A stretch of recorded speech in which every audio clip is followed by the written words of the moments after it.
এবার আদম আলাইহিস সালাম বলছে, কাবিল আমি তোর বাপ, আমি পিতা হয়ে বলছি সন্তান আমার, তুই এই বোনটাকে বিয়ে করিস না। কাবিল বলছে, আমি বাপ মানি না, আমি নারী চাই, নারী চাই। এবার কাবিলকে বলছে, কাবিল আল্লাহর হুকুম, যার কোরবানি কবুল হবে সে বিয়ে করবে, তোর তো কোরবানি কবুল হয় না, এটা শরীয়ত, শরীয়তের বিধান। কাবিল বলছে, আমি শরীয়ত মানি না, আমি নারী চাই, আমি নারী চাই। কাবিলকে এবার বলছে, কাবিল এটা তোর আপন ভাই হাবিল, তোর এক মার ঘরে ভাই, তুই তাকে মারিস না। কাবিল বলছে, আমি ভাই চাই না, আমি নারী চাই। আমি আল্লাহ চিনি না, আমি নবী চিনি না, আমি বাপ চিনি না, আমি শরীয়ত চিনি না, আমি ভাই চিনি না, আমি নারী চাই। এই যেই ছেলেরা মোবাইলে আসক্ত, নারীর ছবি দেখে আসক্ত, তাদের হালাত এমন, তাদের হালাত জানোয়ারের মতো জিন্দিগি হয়ে গেছে। তার কথা হলো ডানে বামে কোনো দিকে তাকাইয়া লাভ নাই, আমি শুধু বেডি দেখুন, আমি শুধু নারী দেখব। মা বেজ্জুতি হবে, আরে হোক বেড়া, তোর বাপ বেজ্জুতি হবে যদি মানুষে জানে, আরে হোক বাপ বেজ্জুতি, তোরে গ্রামের মানুষে খারাপ করবে, আরে থুর গ্রামের মানুষ বেড়া, যা বেড়া, গ্রামের মানুষ দিয়ে আমি ঘাস কাটুমনি বেড়া, আমার বেডি দরকার, আমার ছবি দরকার, আমার উলঙ্গ দৃশ্য দরকার। নাউযুবিল্লাহ। নারীর আসক্তি ভাইয়া শোনো, মানুষকে মাতাল বানায় ফেলে। নবীজি বলছে, ফাত্তাকুদ দুনিয়া ওয়াত্তাকুন নিসা, আমার উম্মত দুনিয়ার লোভ থেকে বাঁচো, নারীর লোভ থেকে বাঁচো। নারী যেটা প্রয়োজন আল্লাহ বলছে সেটা বান্দা আমি বানায় রাখছি, হালাল স্ত্রী, সেটা আমি নির্দিষ্ট সময়ে তোমার কাছে পৌঁছাবো।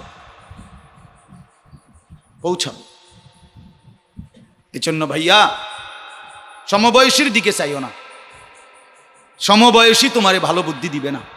আমি প্রতিদিন বলি, সমবয়সী হে তোমারে হাসি দিয়ে উড়াই দিবে, হাসি দিয়ে উড়াই দিবে, আর মাতিস না, না না না।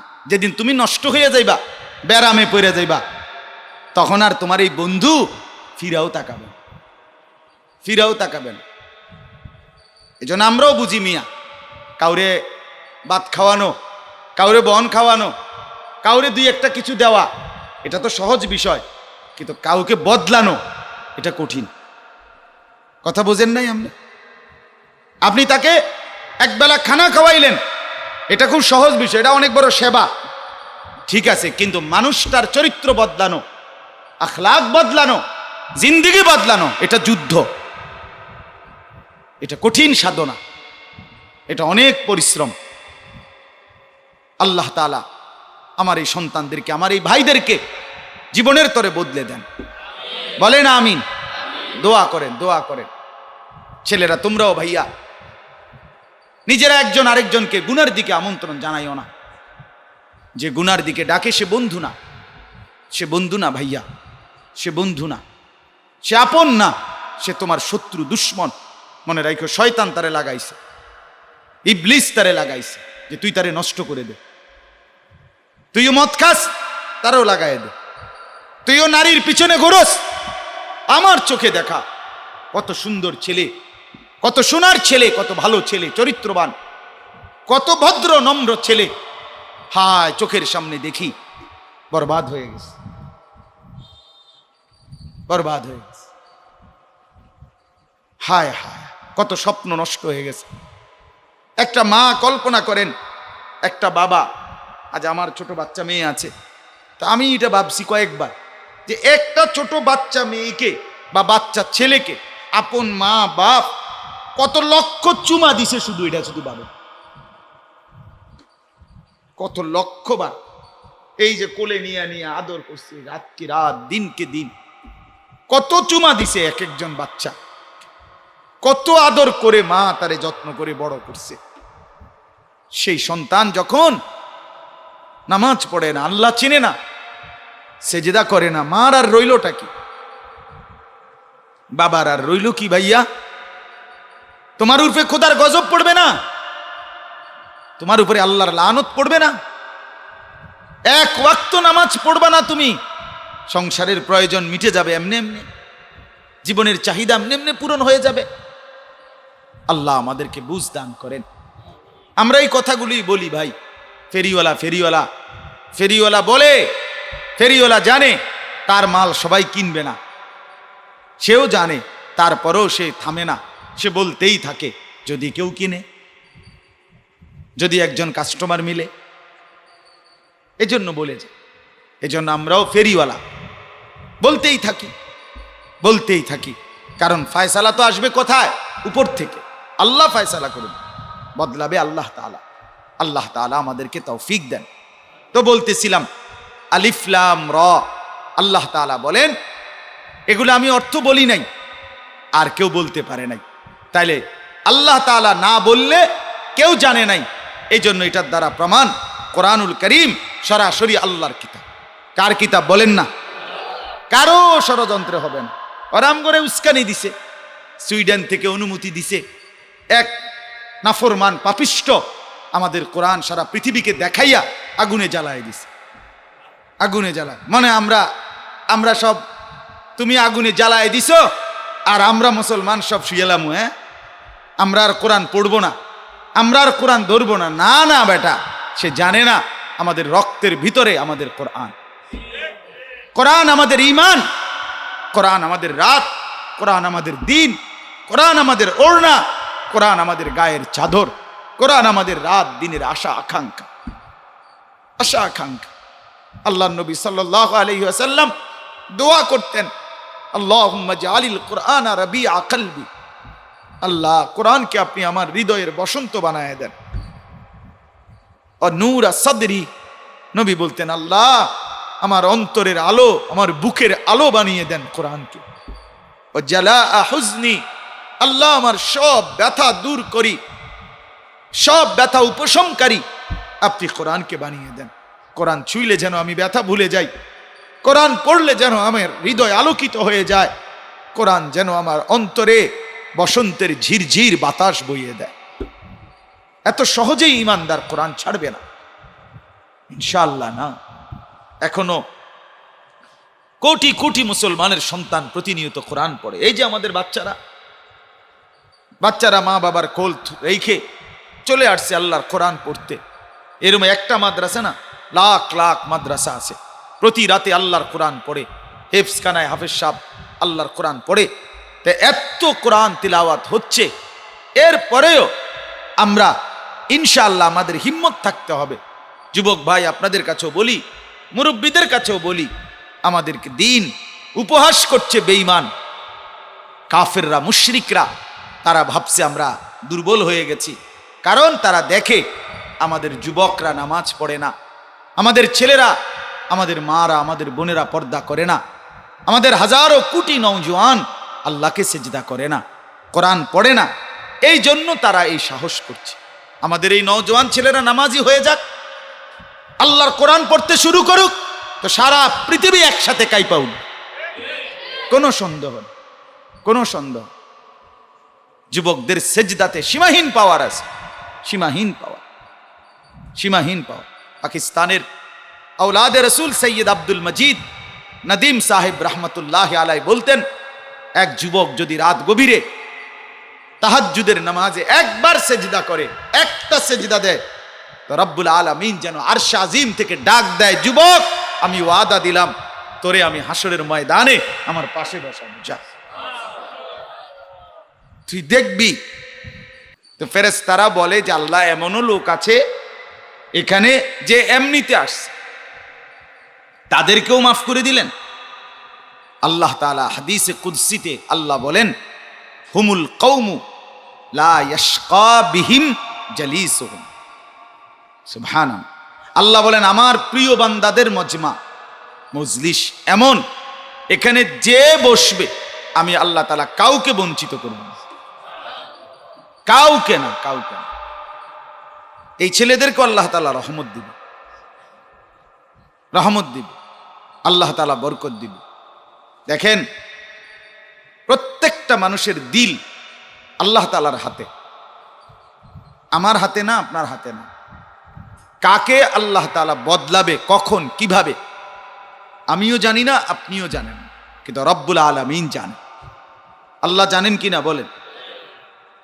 হাদিসের মধ্যে আছে, আল্লাহ নবী সাল্লাল্লাহু আলাইহি ওয়াসাল্লাম ইরশাদ করেছেন, ইন্না কুলুবাল ইবাদ বাইনা ইসবাআইনি মিন আসাবি'ir রহমান ইউকাল্লিবুহু কাইফা ইয়াশা। নিশ্চয়ই বান্দার কলব, আল্লাহ তাআলা নবী বলেন, প্রত্যেক বান্দার কলব, দিল আল্লাহ তাআলার কুদরতি 2 আঙ্গুলের মাঝখানে। ইউকাল্লিবুহু কাইফা ইয়াশা, আল্লাহ তাআলা সেই দিল যেভাবে ইচ্ছা সেভাবে উলট পালট করেন। আল্লাহ চাইলে ঈমান দিতে চান, ঈমানের উপরে তুলে দেন। আল্লাহ চাইলে গুমরাহির রাস্তায় ফেলে দেন। এই জন্য দিল সরাসরি আল্লাহ তাআলার হাতে। কোরআনুল কারীমের সূরা আনফালের মধ্যে আছে, ওয়া'লামু আন্নাল্লাহা ইয়াহুলু বাইনাল মারই ওয়া কলবি। তোমরা শুনে নাও, আল্লাহ বলেন, কোরআনের আয়াত, আমার বান্দারা তোমরা শুনে নাও, নিশ্চয়ই প্রত্যেকটি মানুষ এবং তার দিল, এই দুইয়ের মাঝখানে আমি আল্লাহ তাআলা প্রতিবন্ধক, বাধা দান করি। আমি আল্লাহ তাআলা যেভাবে ইচ্ছা স্টপ করাই, আটকাইয়া ফেলি। অর্থাৎ হতে পারে, মনে করেন এই ব্যক্তি অন্তরে মন্দ কাজের চিন্তা করছে, আল্লাহ বলেন তার অন্তর আর ওই ব্যক্তির ইচ্ছা ছিল মন্দ, আমি মাঝখানে বাধা দিয়া তারে নেক কাজের তৌফিক দিয়া দিই। যেমন ওমর রাদিয়াল্লাহু তাআলা আনহু তরবারি হাতে নিছে মসজিদে গিয়ে নামাজ পড়ানোর লেগে, নাকি নবী সাল্লাল্লাহু আলাইহি ওয়াসাল্লামের গর্দান নেওয়ার জন্য। তাহলে দিলের মধ্যে পুরা ক্রোধ, রাগ, জিদ, নবীজিকে হত্যা করবে। আল্লাহ তাআলা বলেন এই ওমর আর তার দিল মাঝখানে আমি আল্লাহ তাআলা বাধা দিয়া, আটকাইয়া, ব্যারিকেড দিয়া হেদায়েত দিয়ে দিস, হেদায়েত দিয়ে দিস। পথ দিছিল মসজিদে, ওই আপনার মাঝখানে কুদ্দুর আসার পরে তার বন্ধু তারে বল, দোস্ত কথা হন না রে ভাই, আমি কিন্তু নামাজ, আরে নামাজ বেটা, আপনি নমাজ শরীর নইছে বেটা, গত সপ্তাহ পরে দেখলাম না কোনোদিন নামাজ, আজকে একবার তুমি একবার নামাজ পড়ে উল্টাই লেবা, আরে বেটা, এই তারে কি করে দিল, অন্য রাস্তায় পাঠাই দিল, অথচ ইচ্ছা ছিল নামাজের দিকে যা। আল্লাহ তাআলা বলেন বান্দার দিল আর বান্দা নিজে, তার মাঝখানে আমি আল্লাহ তাআলা ইয়াহুলু, প্রতিবন্ধকতা অর্থাৎ বাধা দেই, কখনো হেদায়েতের দিকে পরিচালিত করি, কখনো গুমরাহির দিকে পরিচালিত করি, আমার ইচ্ছা। ওয়া আদাল্লাহুল্লাহু আলা ইলমিন, কোরআনে আছে আদাল্লাহুল্লাহু আলা ইলমিন, আমি আল্লাহ তাআলা বহু লোককে ইচ্ছা করে জেনে বুঝে আমি আল্লাহ তাআলা গুমরাহ করে দেই, নাউযুবিল্লাহ, পথভ্রষ্ট করে দেই, আল্লাহ বলেন। আর এরপরে আল্লাহ তাআলা বলেন সূরা কাহফের মধ্যে আছে, মান ইয়াহদিল্লাহু ফাহুয়াল মুহতাদ, আল্লাহ যাকে হেদায়েত দেন সেই কেবল হেদায়েত প্রাপ্ত হয়।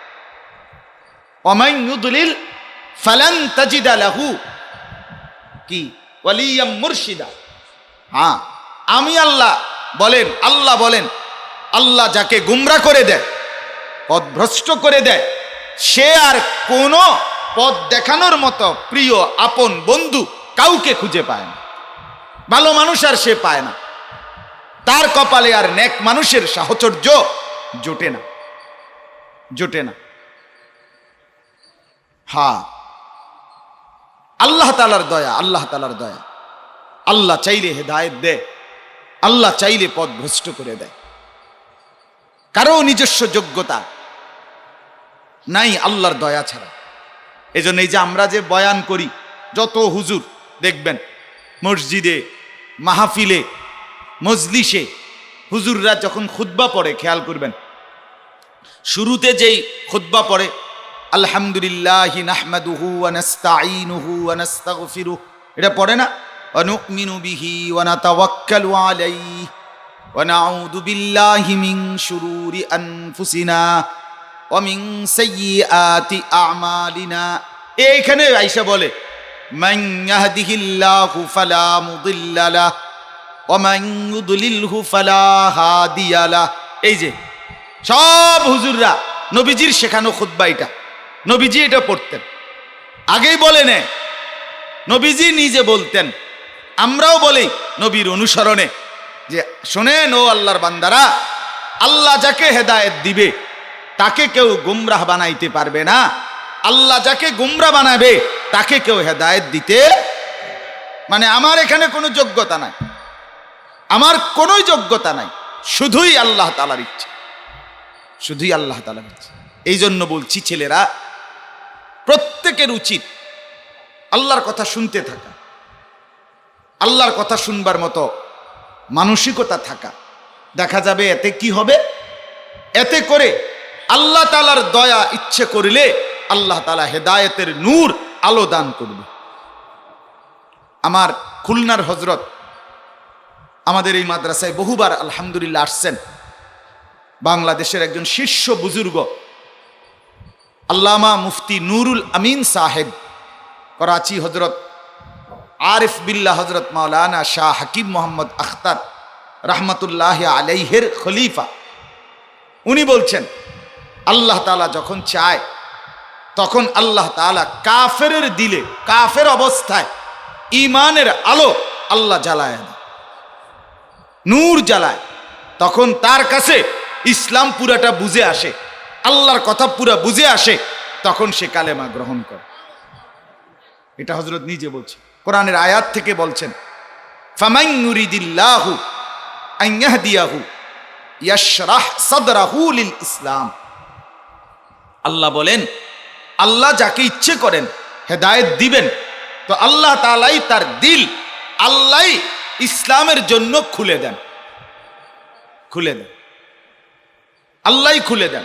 কোনো না কোনো কুদরতি ব্যবস্থা, কোনো নেক স্বপ্ন দেখে, কোনো আল্লাহওয়ালার সোহবতে যায়, কোনো ভালো মানুষের কথা শুনে, ইসলামের কোনো বাণী তার পছন্দ লাগে, কোরআন পড়তে গিয়ে তার দিল আলোকিত হয়, কোনো না কোনো একটা আসবাব মাধ্যম আল্লাহ তৈরি করে তারে আল্লাহ তাআলা হেদায়েত দিয়ে দেয়।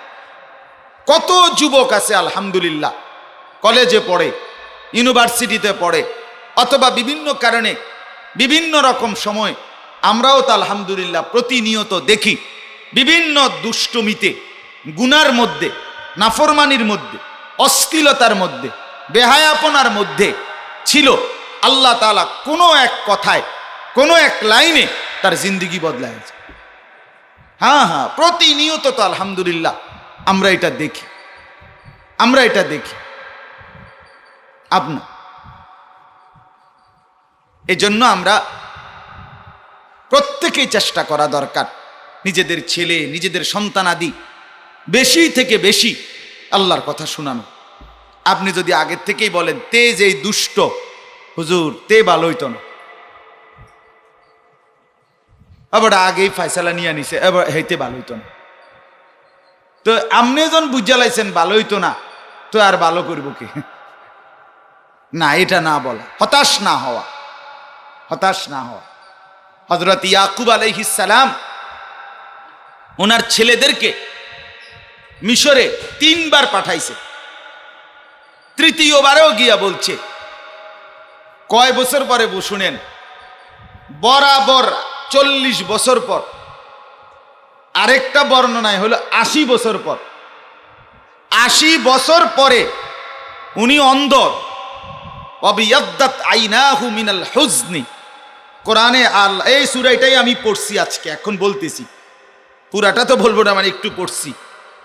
ইউসুফ আরে ইয়াকুব আলাইহিস সালাম একটানা 40 বছর ইউসুফ আলাইহিস সালামের জন্য কাঁদতে কাঁদতে তার 2 চোখ সাদা হয়ে গেছে, অন্ধ হয়ে গেছে।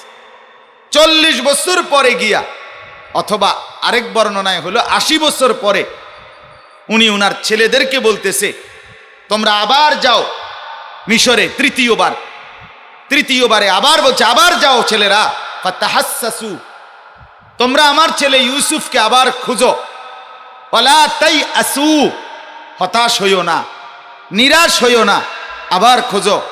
ইন্নাহু লা ইয়াইআসু মির রাউহিল্লাহি ইল্লাল কওমুল কাফিরুন, কাফের ছাড়া, বেঈমান ছাড়া আর কেউ আল্লাহর রহমত থেকে হতাশ হয় না। হতাশ। এই তৃতীয়বারে গিয়ে ছেলে 10 ভাই আবার যখন ইউসুফ আলাইহিস সালাম মিশরের বাদশাহ, অর্থমন্ত্রী, মিশরের যিনি অর্থমন্ত্রী ছিলেন তিনি বাদশার কাজ করতেন, বাদশাহ শুধু সই দিতেন, মানে অনুমোদন দিতেন, উনিই ছিলেন মূলত বাদশাহ। তো এইবার গিয়া যখন ইউসুফ আলাইহিস সালামের সামনাসামনি গেছে আর ভাইয়ারা বলছে যে আপনি আমাদেরকে মহানুভব বাদশাহ, আপনি আমাদেরকে, আমাদের কাছে এইবার আর খাদ্য কেনার মতো দুর্ভিক্ষে কিছু নাই, কোনো টাকা দেওয়ার মতো কোনো সামর্থ্য আমাদের নাই, আমরা পুরান টুরান কিছু জিনিস নিয়ে আসছি, এ বাটি গটি এগুলা নেন, তবে এগুলো দিয়া আমরা যেদূর পামু চাউল ধান এদূর দিয়েন না, আমগো পুরা চাহিদা মতো দেন। তো আপনি বেশতিটা কোত্থেকে দিবেন? ও তাসাদ্দাক আলাইনা, আপনি অনুগ্রহ করে দেন, দয়া করে দেন, আপনি আমাদের উপরে দয়াই করেন। হ্যাঁ, তখন ইউসুফ আলাইহিস সালাম আর সহ্য করতে পারে নাই যে হায়, আজ আমার ভাইরা আমার কাছে দয়া চাচ্ছে, দয়া চাইতেছে। তখন তিনি নিজে বললেন, হাল আলিমতুম মা ফাআলতুম বিইউসুফ ইন কুনতুম, কওনা কা হাফেজ সাবরা, হাল আলিমতুম মা ফাআলতুম, এখানেই আছে, কারো মনে নাই, আমরা ছাত্র। হ্যাঁ কিসে? হ্যাঁ হ্যাঁ, হাল আলিমতুম মা ফাআলতুম, এই যে বিইউসুফা ওয়া আখিহি ইদ আনতুম জাহিলুন। ইউসুফ আলাইহিস সালাম বলে, এই যে তোমাদের কি মনে আছে তোমরা যখন অবুঝ ছিলা তখন তোমরা তোমাদের ভাই ইউসুফ এবং তার আরেক ভাই বিনিয়ামিন তার সাথে কি আচরণটা করছিলা? তখন তারা 10 ভাই একত্রে একসাথে খুশিতে আনন্দে আত্মহারা হইয়া তারা নিজেরা থেকে বলছে, ক্বালু আইন্নাকা লা আনতা ইউসুফ, আচ্ছা তুমি ইউসুফ নাকি? তুমি কোন আমগো ভাই ইউসুফ নি? ক্বালা আনা ইউসুফ, এই তিনি বললেন আনা ইউসুফ, হ্যাঁ আমি সেই ইউসুফ, ওয়া হাদা আখি, যারে গতবারে আটকাইয়া রাখছিলাম, হেই আমার ভাই বিনিয়ামিন। এই যে বলছে, এরপরে বলছে কাদ মান্নাল্লাহু আলাইনা, আল্লাহ তাআলা আমাদের উপরে দয়া করেছেন। শোনো, এই মাত্র আমি বলছি আমার ছোট ভাই আতিককে, এই এখন বলছি এই কথাটা, ইন্নাহু মান ইয়াত্তাকি ওয়া ইয়াসবির। ইউসুফ আলাইহিস সালাম তার পুরা জিন্দেগীর খুলাসা বলছে যে শোনো ভাইয়া, যে আল্লাহকে ভয় করবে, গুনাহ থেকে বাঁচবে আর হর মুসিবতে সবর করবে, তো ফাইন্নাল্লাহ লা ইউদিউ আজরাল মুহসিনিন, ওই ব্যক্তির কোন নেক আমল, কোন মেহনত আল্লাহ তাআলা নষ্ট করবে না, বরং সবগুলোর বিনিময় ফিরাই দিবে। আল্লাহর নবী ইউসুফ এবার বলতেছে, শোনো, আমার আল্লাহ এবার আমারে মিশরের বাদশা বানাইছে, আমারে আল্লাহ দুনিয়ার লাইনে বাদশা বানাইছে, আখিরাতের লাইনে নবী বানাইছে, আমার মা বাপ আমার কাছে ফেরত আনাইছে, তোমরা 10 ভাই আমার কাছে ফেরত আনাইছে, জুলাইখারেও আমার বিবাহ বন্ধনে আবদ্ধ হইছে, মানে দুনিয়ার যেখানে যেখানে আটকাইছিলাম আমি সবগুলো সমাধান হইয়া আমার কাছেই চলে আসছে সব। হ্যাঁ, সবর চাই, তাকওয়া চাই, তাকওয়া চাই। হুলস্থুল করতে নাই যুবক, হুলস্থুল করতে নাই, হুলস্থুল করতে, যৌবন শুরু না হইতেই পৃথিবীর সব বেড়ি তুমি দেখতে লাইবা, এরপরে কিরবা? হ্যাঁ, যৌবন যখন খোয়াইয়া লাইবা, অসভ্যতা যখন শেষ হবে তখন, হ্যাঁ তখন কি করবে? হায় হায়, আজকের যুবক বেসামাল, সে মনে করে এবছরে এ সপ্তাহতেই পৃথিবীর বেড়ি সব চাইয়া লাগে, রাত নাই দিন নাই, সকাল নাই দুপুর নাই, নষ্ট হইতাম লইছি, 1 সপ্তাহে নষ্ট হইয়া যায়, এটারে আবার মাসখানিক লাগানোর কি দরকার? এটারে একদম জাগাত নষ্ট করে দিছে, শেষ করে দিছে নিজেকে। আখলাকও শেষ, চরিত্রও শেষ, বুদ্ধি বিবেচনা দিমাগও শেষ। আর আল্লাহও চিনে না, মসজিদও চিনে না, আজানও শুনে না, কোরআনও দেখে না। মার ইজ্জত, বাবার ইজ্জত, বংশের সম্মান, গ্রামের সম্মান কিচ্ছুর খবর নাই। নষ্ট হইতে লাগছি, একদম ফচ্চা গেলাম। হায় হায় হায় হায় মেরে মোহতারাম, আমার ভাই, আমার বন্ধু, এটা উচিত না। সবর করতে হয়, হিম্মত করতে হয়, তাকওয়ার উপরেই থাকতে হয়। আল্লাহ তাআলা আমাদেরকে তৌফিক দান করেন। চলেন, তো এই জন্য বললাম, আমরা মূলত আলহামদুলিল্লাহ আমরা যারা উপস্থিত হলাম, বসলাম, এই শুনবার মধ্যে, লেগে থাকার মধ্যে আমাদের কামিয়াবি আছে। আর আল্লাহ যখন চাইবেন তখনই হেদায়েত দিবেন। আমাদের কারো কোনো কৃতিত্ব, বাহাদুরি এখানে নাই। আল্লাহ তাআলা আমাদেরকে ইখলাস দান করেন। চলেন, অর্ধেক ওয়াজ তো হয়েই গেছে, ফাঁকি দিয়া ইউসুফ আলাইহিস সালামের কথা। মূলত আমি এই সূরা ইউসুফ পড়ছি শুরুতে, এই যে শুরুতে পড়লাম 6টা আয়াত পড়ছি, তেলাওয়াত করছি। কোরআনুল কারীমের 12 নম্বর পারা, কোরআনুল কারীমের 12 নম্বর সূরা, মানে পারাও 12 নম্বর, সূরাও 12 নম্বর। এই 12 নম্বর পারার 12 নম্বর সূরা, সূরা ইউসুফ। এই সূরা থেকে প্রথম 6টি আয়াত আপনাদের সামনে আমি তেলাওয়াত করেছি।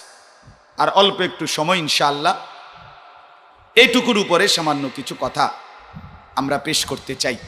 আল্লাহ তাআলা আমাদেরকে তৌফিক দান করেন।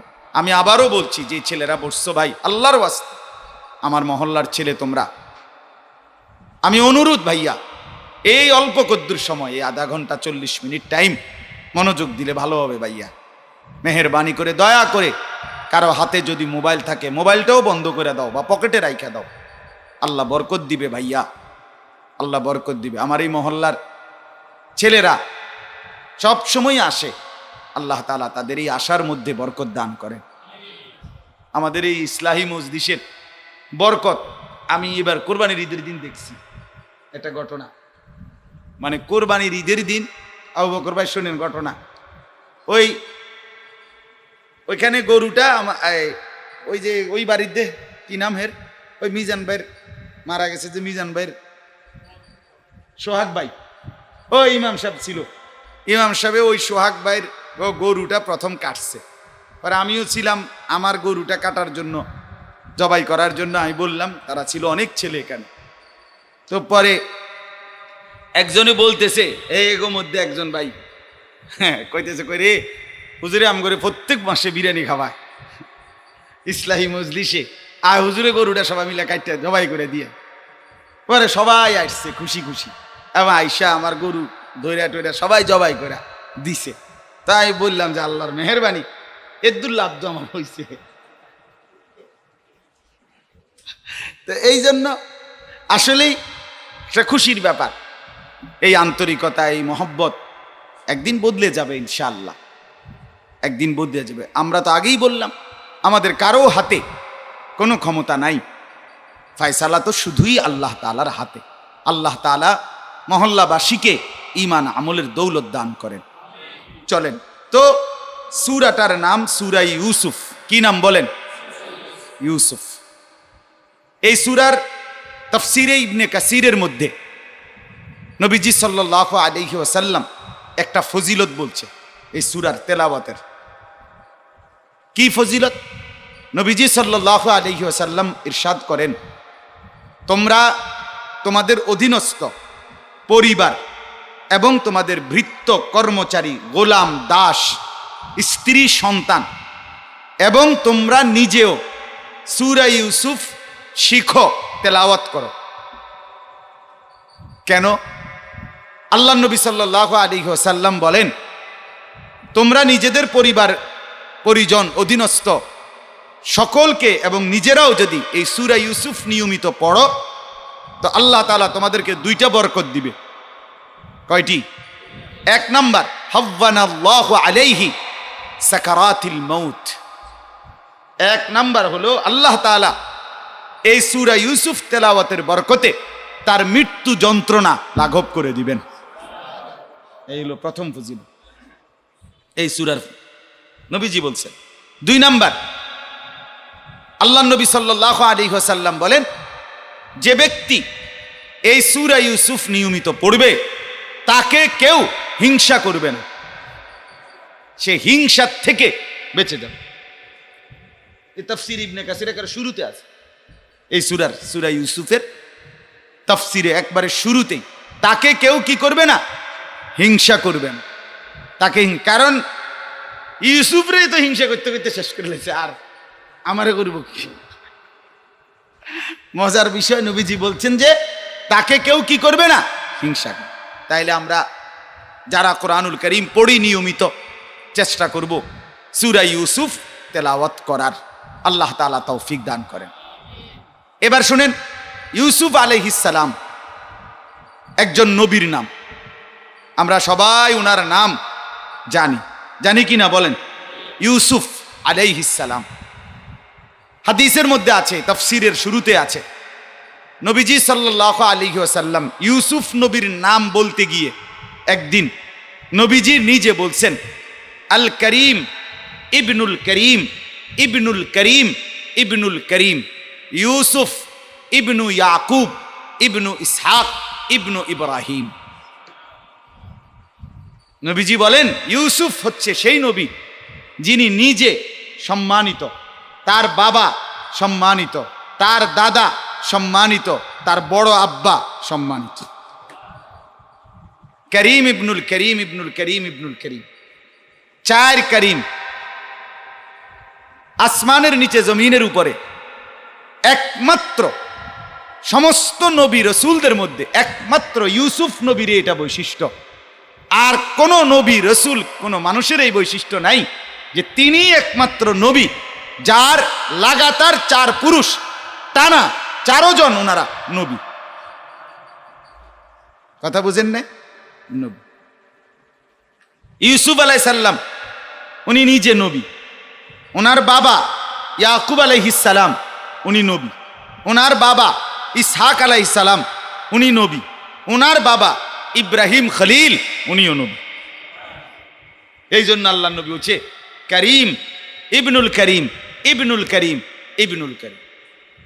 2 নাম্বার, আল্লাহ নবী সাল্লাল্লাহু আলাইহি ওয়াসাল্লাম মানুষের মধ্যে সর্বোত্তম সম্মানিত ব্যক্তিকে নবীজি সাল্লাল্লাহু আলাইহি ওয়াসাল্লাম বললেন ইউসুফ। মূলত তো একটা কথা মনে রাখতে হবে, তাওয়াজু বিনয়ের কারণে আল্লাহ নবী নিজের নাম বলে নাই। মূলত সর্ববিবেচনায় প্রথম কথা হলো নবীজি সাল্লাল্লাহু আলাইহি ওয়াসাল্লাম গোটা কায়নাতের সর্বশ্রেষ্ঠ। তিনি তো তিনি নবীজি সাল্লাল্লাহু আলাইহি ওয়াসাল্লাম। বাকি সমস্ত নবী রসুল মানুষ সবার মধ্য থেকে আল্লাহ নবী বলেন সবচেয়ে সম্মানিত ইউসুফ। কেন? নবীজি নিজে বলছে, নবিউল্লাহ ইবনু নবিইল্লাহ ইবনু নবিইল্লাহ ইবনু খলিলিল্লাহ। কেন? নবী নিজে বলেন, এজন্য বলছি সে নিজে আল্লাহর নবী, তার বাবা আল্লাহর নবী, তার দাদা আল্লাহর নবী, আর তার বড় আব্বা আল্লাহর নবী না আল্লাহর খলিল। আল্লাহর নবী তো আছেই, সাথে সাথে কি আল্লাহর খলিল, আল্লাহর আপনজন, সোজা কথা প্রিয় বন্ধু আল্লাহ তাআলা। এটা ইউসুফ আলাইহিস সালামের বৈশিষ্ট্য।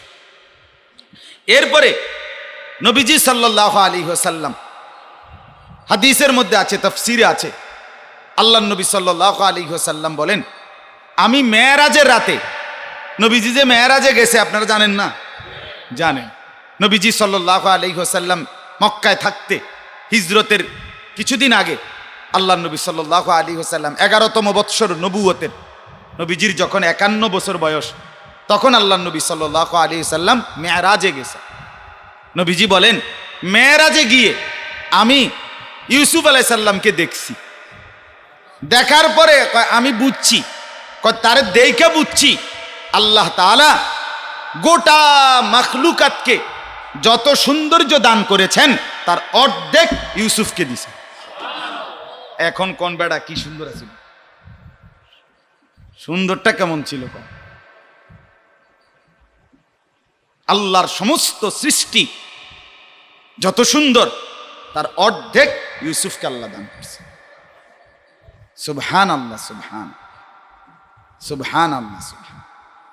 কি সোজা কথা! উচ্চ বংশীয়া, সুন্দরী, রূপসী, একেবারে সম্ভ্রান্ত সর্দার, মনে করেন মন্ত্রী মিনিস্টারের বউ, এরকম 40 জন নারী এই দাড়িওয়ালা সুদর্শন এই যুবককে দেখে পৃথিবীর ইতিহাসে এই একটাই ঘটনা, যারা নিজেদের আঙ্গুল 40 জনই কাইটা ফেলছে, কাইটা ফেলছে। এটা অবাক করা ঘটনা। এজন্য আমরাও তো সবসময় বলি, এটা চ্যালেঞ্জ করে বলি, পৃথিবীতে দাড়িবিহীন চেহারা আর দাড়িওয়ালা চেহারা, নিঃসন্দেহে গোটা পৃথিবীর ইতিহাসে দাড়িওয়ালা চেহারা সুন্দর। কারণ দাড়িওয়ালা যুবক দেখা 40 জন সুন্দরী রমণী একসাথে আঙ্গুল কাইটা ফেলছে, আর এমন ঘটনা দাড়িবিহীন কোনো মানুষের ইতিহাসে নাই, পৃথিবীতে নাই। আপনি গুগল সার্চ দিয়েছেন, আপনি মাড়ি কোবাই আছেন নিচে পান নিয়ে ঘটনা, কথা বুঝেন না? আপনি বাঁশমুড়াত গিয়ে খোঁজেন, দেখেন, আপনি খোঁজেন নাই, এমন ঘটনা নাই। কাজেই ইউসুফ আলাইহিস সালামকে আল্লাহ তাআলা অপরিসীম সৌন্দর্য দান করছেন।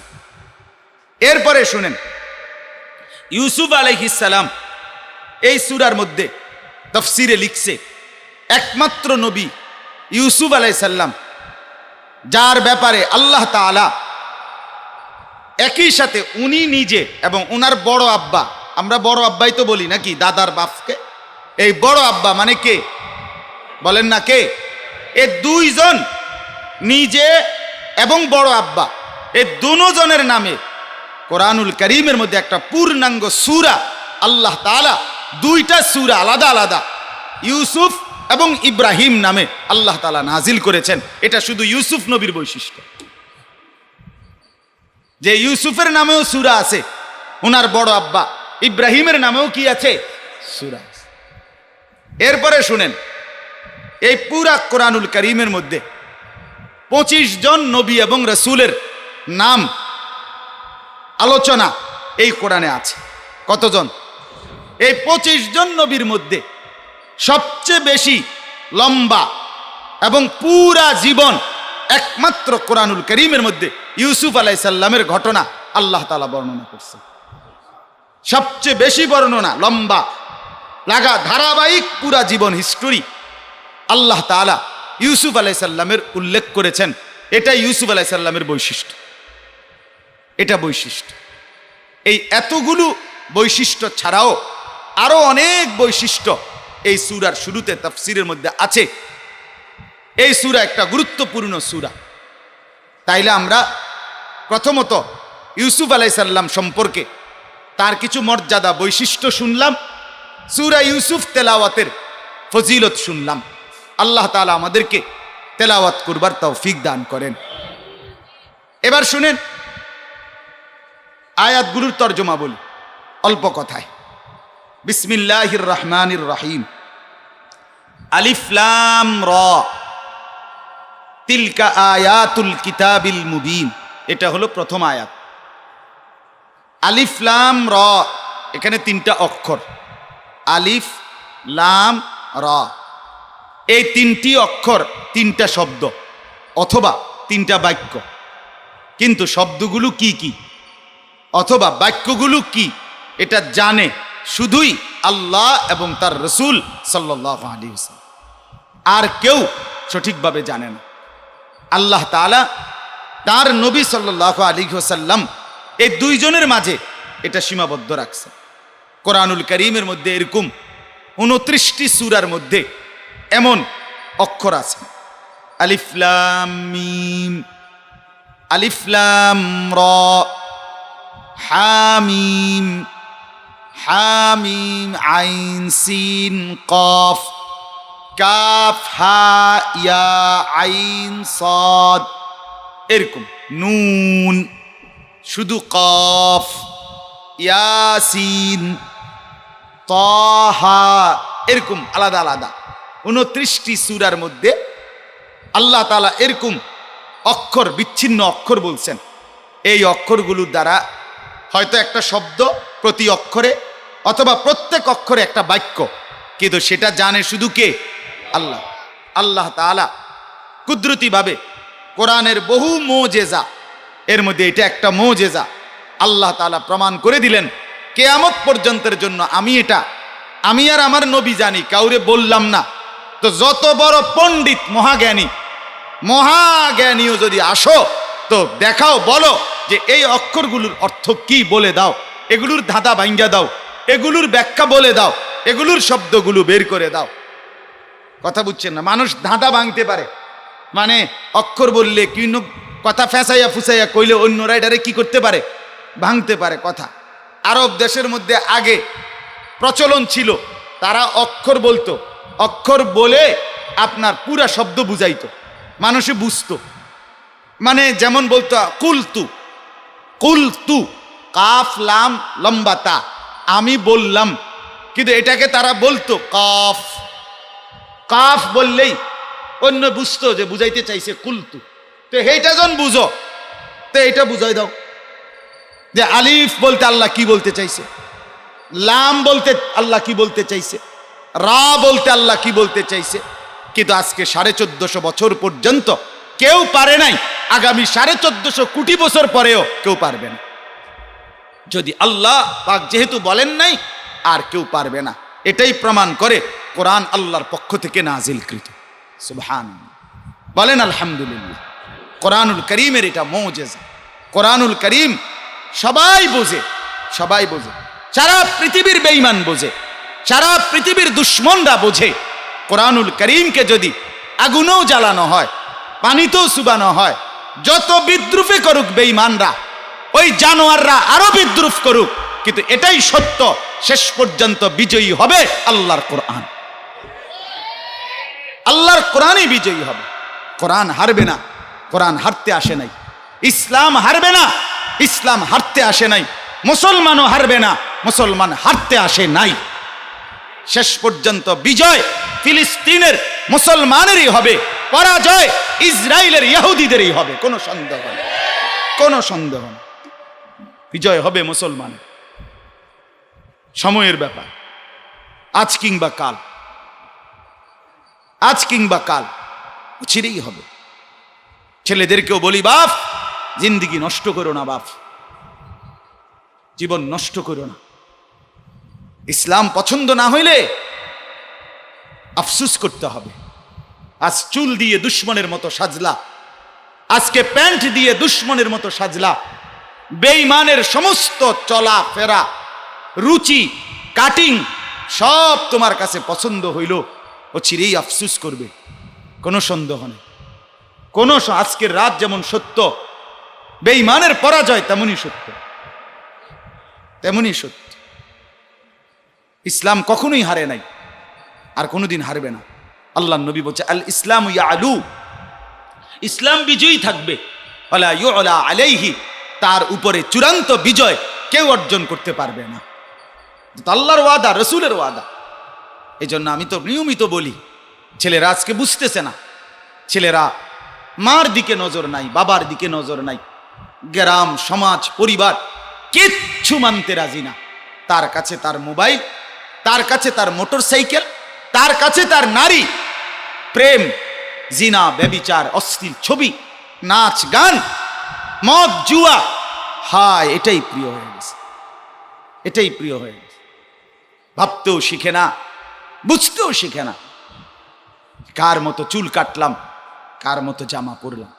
আমি সেদিনও বললাম, যারে বাপ, তুমি যদি একটা মানুষ হয়ে থাকো, সুস্থ মানুষ, তুমি শুধু আমার এই কথাটার জবাব দাও যে বেঈমানে একবার তোমারে গত 2 মাস আগে কইল চুল এন্দিয়া ফালাইয়া দে, দিলা এন্দিয়া হালাইয়া, পরের 2 মাস পরে বলল না রে এবার এন্দিয়া ফালা, তুমি আবার এন্দিয়া ফালাইয়া দিলা। তার 2 মাস পরে কইল পিছন দিয়া ফালাইয়া দে, দিলা হেন দিয়া হালাইয়া। পরের 2 মাস পরে কইল সামনে ফালাইয়া দে, দিলা হেন দিয়া হালাইয়া। 2 মাস পরে কয় চুল খাড়া করে রাখ, এটাই সুন্দর ডিজাইন দিলা খার করাইয়া, এরপরে মাসখানিক পরে করলো না এটার কাজ সাইডে দিয়ে এদিকে কাজ করিয়া বাড়াইয়া, আর তোরে একটা ব্যারাম ধরাইয়া দিলাম, শুধু এটারে ফিরাইবি নিজের হাতে, এটা পড়ব তুই ফিরাবি, এটা পড়ব তুই ফিরাইবি, কারণ তোমার হাতে যে তুমি কি ব্যারাম হয়েছে, বুঝলেন না? এই যে এমনি এমনি হাত কাঁপে না অনেকের সারাক্ষণ নিজে নিজে। হ্যাঁ, এবারে এটারে এটারে তুমি শুধু তোমারে কাম ধরাই দিছে, বাহ, ফ্যাশনের নামে তোমারে আকাম ধরাই দিছে যে তুমি এটারে ফিরাও, শুধু এটারে ফিরাইবা, এটা নিজে নিজে পড়বে তুমি ফিরাইবা, পড়বে ফিরাইবা, এটা বাতাস করবা তুমি নিজে। অপদার্থ কি পরিমাণ হইলে আপনি বলেন, এত বেকুব বুঝি মানছে হয়, এত বেকুব বাজারে উঠে কেমনে, এত বেকুব বাজারে উঠে কেমনে? ছি ছি ছি ছি ছি। একটা বারো একবার বললো সিবা ফ্যান কিনতো, ওমা মাসখানিক 2 মাস না যাইতে কয় না এবার ডোলা, এবার ডোলা ফ্যান কিনতো। 2 মাস পরে বললো এটার মধ্যে ছিদ্র করে লাও, মাঝখানে মাঝখানে স্টিকার লাগাও। তুমি একটা বারও বললা না, ছেলেরা ভাবো মিয়া, একটা বারও তুমি বললা না যে বেঈমান তুই আমারে লইয়া কেরম শুরু করলি, কি রে আমারে কি তুই বেকুব পাইলিনি, তুই আমারে কেরম শুরু করলি, কি আমারে কস একবার এদিকে হালাইতাম একবার এদিকে হালাই, কা আমি এরম বেকুব হইলাম কা কেন বলেন? একটা ছেলে হইলো বুঝো বিয়া, তোমারে তো পাগল বানায় রাখছে, পাগল মাতাল, তার সিরা বানাইছে তোমারে, তোমার নিজস্ব কোনো বুদ্ধি বিবেচনা নাই।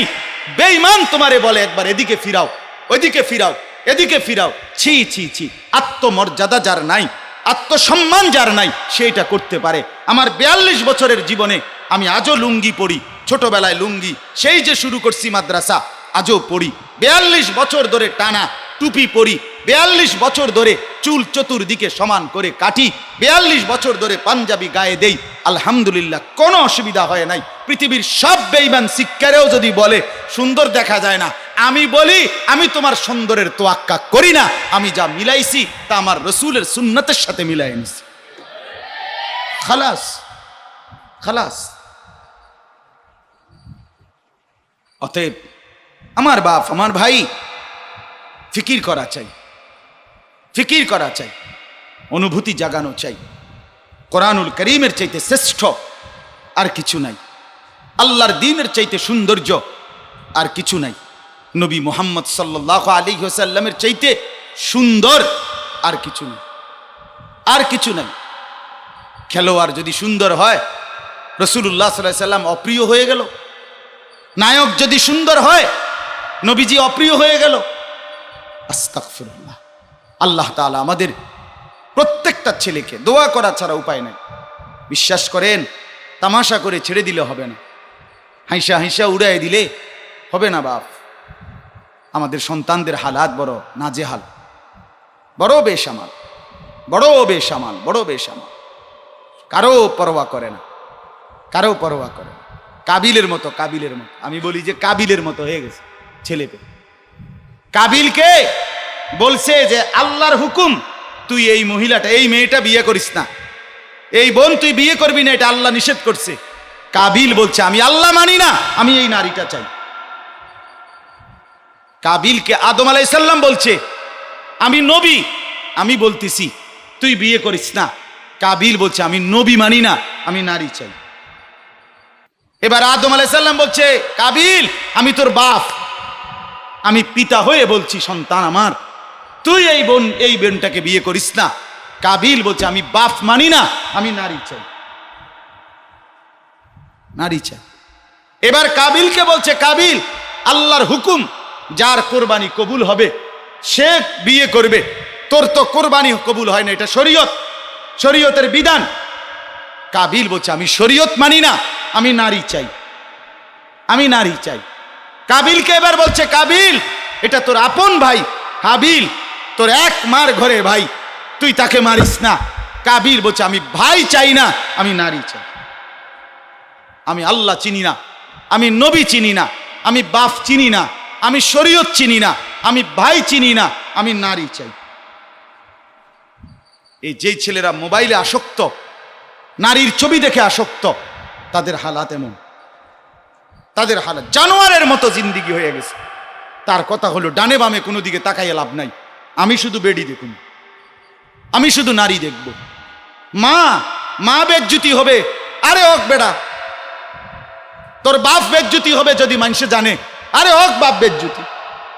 তোরে গ্রামের মানুষে খারাপ করবে, আরে থুর গ্রামের মানুষ বেড়া, যা বেড়া। গ্রামের মানুষ দিয়ে আমি ঘাস কাটুমনি বেড়া। আমার বেডি দরকার, আমার ছবি দরকার, আমার উলঙ্গ দৃশ্য দরকার। নাউযুবিল্লাহ। নারীর আসক্তি ভাইয়া শোনো, মানুষকে মাতাল বানায় ফেলে। নবীজি বলছে ফাত্তাকুদ দুনিয়া ওয়াত্তাকুন নিসা। আমার উম্মত দুনিয়ার লোভ থেকে বাঁচো, নারীর লোভ থেকে বাঁচো। নারী যেটা প্রয়োজন আল্লাহ বলছে সেটা বান্দা আমি বানায় রাখছি। হালাল স্ত্রী সেটা আমি নির্দিষ্ট সময়ে তোমার কাছে পৌঁছাবো। এজন্য ভাইয়া সমবয়সীর দিকে চাইও না। সমবয়সী তোমারে ভালো বুদ্ধি দিবে না। আমি প্রতিদিন বলি সমবয়সী হে তোমারে হাসি দিয়ে উড়াই দিবে, হাসি দিয়ে উড়াই দিবে। আর মাতিস না, না না না। যেদিন তুমি নষ্ট হয়ে যাইবা, ব্যারামে পড়ে যাইবা, তখন আর তোমার এই বন্ধু ফিরাও তাকাবেন, ফিরাও তাকাবেন। এই জন্য আমরাও বুঝি মিয়া, কাউরে ভাত খাওয়ানো, কাউরে বন খাওয়ানো, কাউরে দুই একটা কিছু দেওয়া এটা তো সহজ বিষয়, কিন্তু কাউকে বদলানো এটা কঠিন। কথা বোঝেন নাই আপনি? আপনি তাকে একবেলা খানা খাওয়াইলেন, এটা খুব সহজ বিষয়, এটা অনেক বড় সেবা, ঠিক আছে। কিন্তু মানুষটার চরিত্র বদলানো, আখলাক বদলানো, জিন্দেগি বদলানো এটা যুদ্ধ, এটা কঠিন সাধনা, এটা অনেক পরিশ্রম। আল্লাহ তাআলা আমার এই সন্তানদেরকে, আমার এই ভাইদেরকে জীবনের তরে বদলে দেন। বলেন আমিন। দোয়া করেন, দোয়া করেন। ছেলেরা তোমরাও ভাইয়া নিজেরা একজন আরেকজনকে গুনার দিকে আমন্ত্রণ জানাইও না। যে গুনার দিকে ডাকে সে বন্ধু না, সে বন্ধু না ভাইয়া, সে বন্ধু না, সে আপন না, সে তোমার শত্রু, দুশ্মন। মনে রাখো শয়তান তারে লাগাইছে, ইবলিস তারে লাগাইছে যে তুই তারে নষ্ট করে দে। তুইও মদ খাস, তারও লাগাই দে। তুইও নারীর পিছনে ঘোরস। আমার চোখে দেখা কত সুন্দর ছেলে, কত সোনার ছেলে, কত ভালো ছেলে, চরিত্রবান, কত ভদ্র নম্র ছেলে, হায় চোখের সামনে দেখি বরবাদ হয়ে গেছে, বরবাদ হয়ে গেছে। হায় হায় কত স্বপ্ন নষ্ট হয়ে গেছে। একটা মা কল্পনা করেন, একটা বাবা, আজ আমার ছোট বাচ্চা মেয়ে আছে, তা আমি এটা ভাবছি কয়েকবার যে একটা ছোট বাচ্চা মেয়েকে বা বাচ্চা ছেলেকে আপন মা বাপ কত লক্ষ চুমা দিছে, শুধু এটা শুধু ভাবেন কত লক্ষবার এই যে কোলে নিয়ে নিয়ে আদর করছে, রাতকে রাত দিনকে দিন, কত চুমা দিছে এক একজন বাচ্চা, কত আদর করে মা তারে যত্ন করে বড় করছে। সেই সন্তান যখন নামাজ পড়ে না, আল্লাহ চিনে না, সেজদা করে না, মার আর রইলটা কি? বাবার আর রইল কি ভাইয়া? তোমার উপরে খোদার গজব পড়বে না? তোমার উপরে আল্লাহর লানত পড়বে না? এক ওয়াক্ত নামাজ পড়বা না তুমি, সংসারের প্রয়োজন মিটে যাবে এমনি এমনি, জীবনের চাহিদা এমনি এমনি পূরণ হয়ে যাবে। আল্লাহ আমাদেরকে বুঝ দান করেন। আমরা এই কথাগুলি বলি ভাই, ফেরিওয়ালা ফেরিওয়ালা ফেরিওয়ালা বলে, ফেরিওয়ালা জানে তার মাল সবাই কিনবে না, সেও জানে, তারপরেও সে থামে না, সে বলতেই থাকে যদি কেউ কিনে, যদি একজন কাস্টমার মিলে, এজন্য বলে যে, এজন্য আমরাও ফেরিওয়ালা বলতেই থাকি, বলতেই থাকি। কারণ ফয়সালা তো আসবে কোথায়? উপর থেকে। আল্লাহ ফয়সালা করবে, বদলাবে আল্লাহ তাআলা। আল্লাহ তাআলা আমাদেরকে তৌফিক দেন। তো বলতেছিলাম আলিফ লাম র, আল্লাহ তাআলা বলেন এগুলো আমি অর্থ বলি নাই, আর কেউ বলতে পারে নাই, তাইলে আল্লাহ তাআলা না বললে কেউ জানে নাই। এই জন্য এটার দ্বারা প্রমাণ কোরআনুল করিম সরাসরি আল্লাহর কিতাব। কার কিতাব বলেন না? কারো ষড়যন্ত্রে হবে না। আরাম করে উস্কানি দিছে, সুইডেন থেকে অনুমতি দিছে, এক নাফরমান পাপিষ্ট আমাদের কোরআন সারা পৃথিবীকে দেখাইয়া আগুনে জ্বালায় দিছে। আগুনে জ্বালায়, মানে আমরা সব, তুমি আগুনে জ্বালায় দিছো আর আমরা মুসলমান সব শুয়েলাম, হ্যাঁ আমরা আর কোরআন পড়বো না, আমরা আর কোরআন ধরবো না। না না বেটা, সে জানে না আমাদের রক্তের ভিতরে আমাদের কোরআন। কোরআন আমাদের ঈমান, কোরআন আমাদের রাত, কোরআন আমাদের দিন, কোরআন আমাদের ওড়না, কোরআন আমাদের গায়ের চাদর, কোরআন আমাদের রাত দিনের আশা আকাঙ্ক্ষা, আশা আকাঙ্ক্ষা। আল্লাহ নবী সাল্লাল্লাহু আলাইহি ওয়াসাল্লাম দোয়া করতেন, আল্লাহুম্মা জাআলিল কুরআন রাবিআ কলবি, আল্লাহ কোরআনকে আপনি আমার হৃদয়ের বসন্ত বানায় দেন। আর নূর সাদরি, নবী বলতেন আল্লাহ আমার অন্তরের আলো, আমার বুকের আলো বানিয়ে দেন কোরআনকে। ও জালা হুজনি, আল্লাহ আমার সব ব্যথা দূর করি, সব ব্যথা উপশমকারী আপনি কোরআনকে বানিয়ে দেন। কোরআন ছুঁইলে যেন আমি ব্যথা ভুলে যাই, কোরআন পড়লে যেন আমার হৃদয় আলোকিত হয়ে যায়, কোরআন যেন আমার অন্তরে বসন্তের ঝিরঝির বাতাস বইয়ে দেয়। এত সহজেই ইমানদার কোরআন ছাড়বে না ইনশাআল্লাহ না। এখনো কোটি কোটি মুসলমানের সন্তান প্রতিনিয়ত কোরআন পড়ে। এই যে আমাদের বাচ্চারা মা বাবার কোল রেখে চলে আসছে আল্লাহর কোরআন পড়তে। এরকম একটা মাদ্রাসা না, লাখ লাখ মাদ্রাসা আছে, প্রতি রাতে আল্লাহর কোরআন পড়ে, হেফজখানায় হাফেজ সাহেব আল্লাহর কোরআন পড়ে। তো এত কোরআন তিলাওয়াত হচ্ছে, এরপরেও আমরা ইনশাআল্লাহ আমাদের হিম্মত থাকতে হবে। যুবক ভাই আপনাদের কাছেও বলি, মুরব্বীদের কাছেও বলি, আমাদেরকে দিন উপহাস করছে বেঈমান কাফেররা, মুশরিকরা। তারা ভাবছে আমরা দুর্বল হয়ে গেছি, কারণ তারা দেখে আমাদের যুবকরা নামাজ পড়ে না, আমাদের ছেলেরা, আমাদের মারা, আমাদের বোনেরা পর্দা করে না, আমাদের হাজারো কোটি নওজোয়ান আল্লাহকে সেজদা করে না, কোরআন পড়ে না। এই জন্য তারা এই সাহস করছে। আমাদের এই নওজোয়ান ছেলেরা নামাজি হয়ে যাক, আল্লাহর কোরআন পড়তে শুরু করুক, তো সারা পৃথিবী একসাথে কাইপা উঠবে, কোনো সন্দেহ নেই, কোনো সন্দেহ। যুবকদের সেজদাতে সীমাহীন পাওয়ার আছে, সীমাহীন পাওয়ার, সীমাহীন পাওয়ার। পাকিস্তানের আওলাদে রসুল সৈয়দ আব্দুল মজিদ নদীম সাহেব রহমতুল্লাহ আলাই বলতেন, এক যুবক যদি রাত গভীরে তাহাজ্জুদের নামাজে একবার সেজদা করে, একটা সেজদা দেয়, তো রব্বুল আলামিন যেন আরশ আজিম থেকে ডাক দেয়, যুবক আমি ওয়াদা দিলাম তোরে আমি হাসরের ময়দানে আমার পাশে বসাবো, যা তুই দেখবি তোরে আমি আমার পাশে বসাবো। শাবুন নাশা ফি ইবাদাতিল্লাহ, আল্লাহর আরশের নিচে ছায়া মিলবে, আরশের নিচে ছায়া মিলবে। এজন্য কিশোর ভাইরা, তরুণ ভাইরা, 10 জন হইলে 50 জন হইলে তুম করেই বললাম ভাই, দিন এটাই আমাদের আপন, ইসলামই আমাদের আপন। নামাজ আমাদের প্রিয় জিনিস। তোমার মা মুসলমান, তোমার বাবা মুসলমান, তোমারে না জন্মের পরে আজান শুনাইছে ভাইয়া। কেমনে আসরের নামাজ চলে তুমি খেলতে দাও, মাগরিবের নামাজ চলে তুমি মোবাইল টিপো, কেন ভাইয়া? একবারও বিবেকে লাগে না? এই আসমান এভাবে রাখছে তোমার বাফে না আল্লাহ?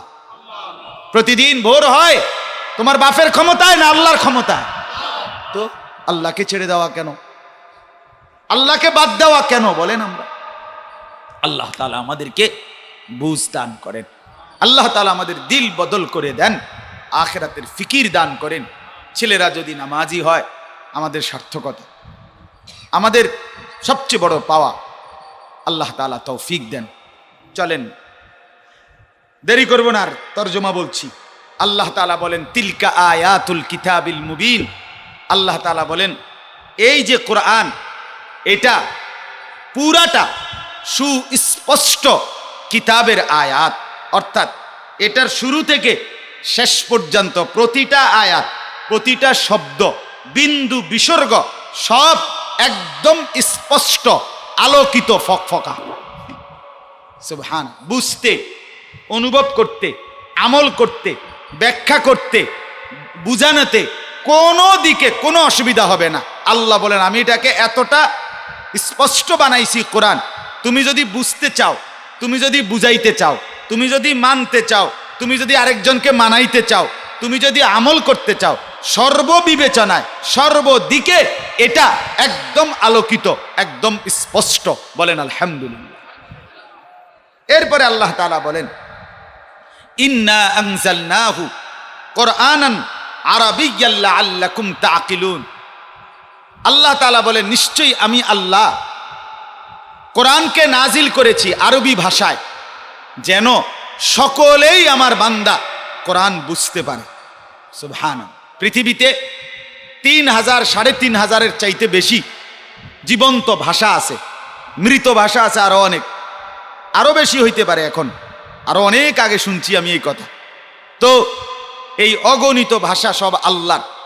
এর মধ্য থেকে আল্লাহ তাআলা সারা পৃথিবীর মানুষ যে ভাষায় কথা বলুক সবার জন্য পছন্দ, পারবে, সবার জন্য সহজ হবে এমন একটা ভাষা আরবি আল্লাহ তাআলা নির্ধারণ করে কোরআন সেই ভাষায় নাজিল করেছেন।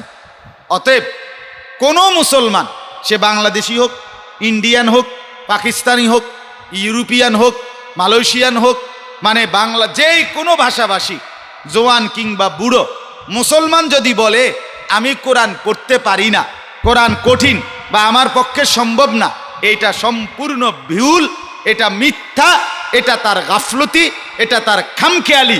ওই লোক ফিডা খাওয়ার জন্য যেন রেডি থাকে, রেডি থাকে। অতএব স্কুল পড়ুয়া ছেলেরাও তোমাদেরও কোরআন শিখা বাধ্যতামূলক। তোমরা পারবা ভাইয়া, পড়ে দেখো। মুরব্বীরা যারা আছেন আপনাদের জন্য কোরআন শরীফ শুদ্ধ করা বাধ্যতামূলক, আপনারাও পারবেন, পড়ে দেখেন, পড়ে দেখেন, আপনারা পারবেন। আল্লাহ বলছেন সবাই বুঝবা, আমি এর লেগেই আরবিতে নাজিল করছি। বলে আর রিস্কা চালাই আমি পারুমনি, কা আপনি রিস্কা যখন চালাইতেন পারেন, এত সহজ কোরআন শরীফ শিখা, এত সহজ। আমি সাহাবেছি, হ্যাঁ আমি পারমুনি। আল্লাহ বলে যেন বান্দা সাহাবানা নিত্যে সহজ কোরআন শরীফ বুঝতেছে। আমার শায়েখ আল্লামা মুফতি মুশতাকুর নবী সাহেব বলেন, একটা ম্যাচের বাতি, ম্যাচের প্যাকেট, এটার মধ্যে যে ওই কাঠি লাগাইয়া এমনি ম্যাচ ধরায় না, এইটা বুঝা বা এইটা করা যতটা কঠিন, কোরআন শিখা তার চাইতে সহজ। তার মানে আল্লাহ যেহেতু বলছে এটা পারবা, ওয়ালাকাদ ইয়াসসারনাল কোরআন, অতএব সবাই পারবে। এই জন্যই আল্লাহ কোরআন আরবিতে নাজিল করেছেন। এরপরে আল্লাহ বলেন নাহনু নাকুসসু আলাইকা আহসানাল কাসাস বিমা আওহাইনা ইলাইকা হাদাল কোরআন। এখানে একটু ছোট্ট কথা বলি। সাহাবায়ে কেরাম নবীজি সাল্লাল্লাহু আলাইহি ওয়াসাল্লামকে একবার বলছে আর কি, আবদার করছিল নবীর সাহাবীরা যে ইয়া রাসূলুল্লাহ, সব সময় কোরআনের আয়াত শুনি, সব সময় আপনার হাদিস শুনি, কদুর একটা কিচ্ছা কর না। হ্যাঁ, এটাই তাফসিরে আছে। সাহাবীরা আবদার করছে আর কি, ইয়া রাসূলুল্লাহ লাউ কাসাসতা আলাইনা, আপনি যদি আমগরে কদুর একটা কিচ্ছা শুনাইতেন। মানুষ স্বাভাবিকভাবে কিচ্ছা শুনতে আগ্রহী, ঠিক কিনা বলেন না? মানুষের মধ্যে এটা আগ্রহ আছে। আমার ছোটবেলায় আমার বাতি যারা কইতো কাকা কিচ্ছা শুনেন না, আমার এই কিচ্ছা শুনবার প্রতি মানুষের একটা কি থাকে, খুব আগ্রহ থাকে। এটা একটা মানুষের আগ্রহ সর্বযুগে, এটা কিচ্ছা শুনতে আগ্রহ, কিচ্ছা মানুষ শুনতে চায়। এই জন্য কত মানুষ আছে বানোয়াটি, কত কিচ্ছা না থাকলেও কথা শেষ, কিন্তু এখন হইতে তো আরো শুনতে চায়, তো এই জন্য বানাইয়া বুনাইয়াও কিচ্ছা বলে আপনার। এটা মানুষের একটা স্বভাব। আমি ছোটবেলায় একবার এক কিচ্ছা শুনছিলাম। এক বাদশাহ বলছে, ঘোষণা দিছে আমার রাজ্যে যে আমারে কিচ্ছা শুনাইয়া খুশি করতে পারবো, তৃপ্ত করতে পারবে, আমি তারে অর্ধেক রাজত্ব দিয়ে দেব। এখন অনেক লোক আসছে সিরিয়ালে, লম্বা লম্বা ঘটনা শোনায়। বাদশাহ ঘটনা শেষ হইলে কয় তারপর ও মাত্র বেড়া তো আর নাই, ঘটনা মিলে রয়েছে, ঘটনা খাপে খাপ। এখন বেড়া আর কি করবো, করতে করবো ঘটনা, বুঝেন নাই? তারপর হের কত হইলো, তারপর মানে হে তৃপ্ত হয় নাই, তো কাজে রাজত্ব পায় নাই। তো একতে ছিল খুব চালাক, তে ক বাদশাহ আমি ঘটনা শুনাম। হ্যাঁ কও। তো এবার সে বলছে এক লোকের 100 কানি জমি ছিল। তারপর সে 100 কানি জমির মধ্যে ধান করছে, ধান ক্ষেত। আচ্ছা তারপর তারপর এই সবটি ধান যখন বাইর হইছে গাছের মধ্যে 100 কানি খেতে, এইবার পুরা সবটি ক্ষেতের মধ্যে ফইক মানে পাখি খেতে পড়ছে আর কি একদিন। বেড়া আইয়া দেখে সব ক্ষেতের মধ্যে পাখি, প্রত্যেক গাছের মধ্যে একটা একটা কি ছোট ছোট পাখি পড়ছে, ধান খাইতে বললে আর কি। তারপর লোকটা এই 100 কানি খেতে যতগুলো জাল দরকার এতটি জাল কিনছে। তারপর কিন্না সবটি লোক দিয়া সবটি পাখিরে জালের মধ্যে আটকাই লাইছে। তারপর সে সিদ্ধান্ত নিছে যে একটা একটা ক্ষেতের কোনায় একটা জাল এক কোনা দিয়ে শুধু একটু ছিদ্র করবে, মানে কাটবে, আর একটা পাখি বাইর করব, মানে একটা পাখি বাইর হইবে, এরপরে আরেকটা, এরপরে আরেকটা, এইভাবে এক ক্ষেত করিয়া করিয়া 100 কানি ক্ষেতের সবটি পাখি বাইর করবে, একসাথে বাইর করতো না। বেটার পয়সা আছে, বেটার অসুবিধা কি, কথা বুঝেন নাই? বেটার লোক রাখছে। এরপরে বাদশা কয় তারপর বেটা কর্মচারীরা প্রথম এক ক্ষেতে ওই এক কোনা দিয়া ছিদ্র কইরা, হ্যাঁ ছিদ্র করছে। তারপর ফুরুত কইরা একটা পাখি উড়ে গেছে, মানে একটা বাইরিস। এইবার বাদশা কয় তারপর ফুরুত, মানে আরেকটা পাখি বাইরিস। এবার বাদশা কয় তারপর, এতে কয় ফুরুত, মানে আরেকটা, তারপর ফুরুত, তারপর ফুরুত। এইবার বাতিজার ফুট তুই তারপর, আর হেতে কইতে আছে ফুরুত। সন্ধ্যা হয়ে গেছে। বাদশা কয় শেষ হয় না? কয় না বাদশা, ক্ষেত তো 100 কানি ক্ষেত, সবে মাত্র 2 কানি খেতে না শেষ হয়েছে, এটি অনেক সময় লাগবে পাখি বাইর করতে। ঘটনার পরে আমি কমু, আগে কি শেষ হোক, পাখি বাইর করে শেষ করি, এরপরে কি হিসে কমু। তুমি বাতিজার ফুট কতক্ষণ কইতারো, তারপর তোমার বিষ মেরে ছাড়ি, বুঝছেন নি কথা? এখন বাদশাহ আরো কিছুক্ষণ শুননা, বাদশাহ বুঝছে এই সে আনা ছাড়তো না, কারণ হে যতই কয় তারপর, হে কয় কি, তখন বাদশাহ শেষে কয় বাবুরে আমি তৃপ্ত, আর লাগতো না আমার আর। ঘটনা হুন্না আউস মিটছে, তুই নে ভাই, রাজত্ব নেই আমার। তার মানে এই হলো বানোয়াটি ইচ্ছা। তো আল্লাহ তাআলা বলেন, নবীজি সাল্লাল্লাহু আলাইহি ওয়াসাল্লামের সাহাবীরা যখন শুনতে চাইছে, ইয়া রাসূলুল্লাহ আমরা তো সবসময় কোরআন শুনি, হাদিস শুনি, একটা গল্প বলেন। তো নবীজি সাল্লাল্লাহু আলাইহি সাল্লামকে এটা বলার সাথে সাথে আল্লাহ তাআলা জিব্রাইল পাঠাইয়া সূরা ইউসুফ নাজিল করছেন। কইরা বলছে বন্ধু শুনেন, কোরআন আমি নাজিল করি, বিমা আওহাইনা ইলাইকা হাদাল কোরআন, আমি যেহেতু এই কোরআন নাজিল করি, অতএব আমার বান্দা আলগা কিচ্ছা কিল্লেগা শুনতো, এই কোরআনের মধ্যেই আমি এখন আপনাকে সর্বোত্তম সর্বশ্রেষ্ঠ ঘটনা, পৃথিবীর ইতিহাসের সেরা ঘটনা আমি শুনাইতে আছি। তাইলে কি হবে, ঘটনার মজাও পাবে, তেলাওয়াতের মজাও পাবে। নাহনু নাকুসু আলাইকা আহসানাল কাসাস, আল্লাহ বলে বন্ধু আমি আপনাকে নিজে শোনাচ্ছি আহসানাল কাসাস, সর্বকালের সর্বশ্রেষ্ঠ ঘটনা, সবচেয়ে সুন্দর ঘটনা। কেন শোনাবো? বিমা আওহাইনা ইলাইকা হাদাল কোরআন, এই কোরআন যেহেতু আমি নাজিল করি, আমার বান্দারা যেহেতু কাহিল হয়ে গেছে কোরআন শরীফ শুনতে শুনতে, ঠিক আছে কোরআনের ঢঙ্গে কোরআনের আয়াতেই আমি গল্প বলি আপনাকে।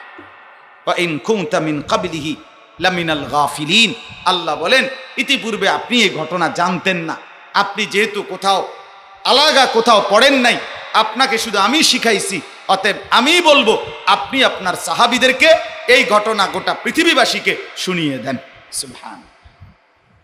এরপরে আল্লাহ তাআলা বলেন, শুধু তর্জমা বলছি ওই আয়াতের, ঘটনা শুরু করছে আল্লাহ। ঘটনা শুনতেছেন তো সবাই? কোন ঘটনা? ফুরুতের ঘটনা না, কিসের ঘটনা? ইউসুফের ঘটনা। এই ঘটনা শুনতে হইলে এখন বাজতেছে 10:45, আশা করা যায় 4টা সোয়া 4টার ভিতর ইনশাল্লাহ শেষ হয়ে যাবে। কি বলেন ইনশাল্লাহ? এরপরে খিচুড়ি খাবেন, ফজরের নামাজ পড়বেন, তো এশার নামাজ ওমা কি ইনশাল্লাহ কি তালে না, এটা শেষ করা যাবে না। শুধুমাত্র আমি শুরু করে দিলাম, আপনারা বাড়িতে গিয়া বাড়ির কাজ দিলাম, বাড়ির কাজ পড়বেন, নিজেরা পড়ে নিন, বাড়ির কাজ দেয় না, হ্যাঁ, তো 2টা অঙ্ক করাইয়া বাকিটি কি করে নিবেন, বাড়ির কাজ করে নিবেন। তো একটু শুধু আমি শুনিয়ে দিই। আল্লাহ তাআলা শুরু করছেন, ইদ ক্বালা ইউসুফু লি আবিহি, এবং একটা শুধু কথা বোঝেন, ছেলেরাও বোঝেন ভাই, বাবারাও বোঝেন। ইউসুফের ঘটনাকে আল্লাহ তাআলা কোরআনে বলছে আহসানাল কাসাস, সর্বোত্তম ঘটনা। কেন? তাফসীরের মধ্যে লিখছে মূলত সৎ চরিত্র, সুন্দর চরিত্র, পবিত্র চরিত্রের ঘটনাই পৃথিবীর সবচেয়ে বড় ঘটনা। আকমালুল মুমিনিনা ঈমানান আহসানুহুম খুলুকান। নবী বলেন সর্বোত্তম ঈমান তার, চরিত্র যার। আবু বকর ভাই যাইতে ইচ্ছেছে না, দেরি হয়ে যেতেছে। মাসুদ তুমি বুঝাইয়ে কও আবু বকর ভাই, এ আর বেশিক্ষণ লাগবে না, কও। জি শেষ।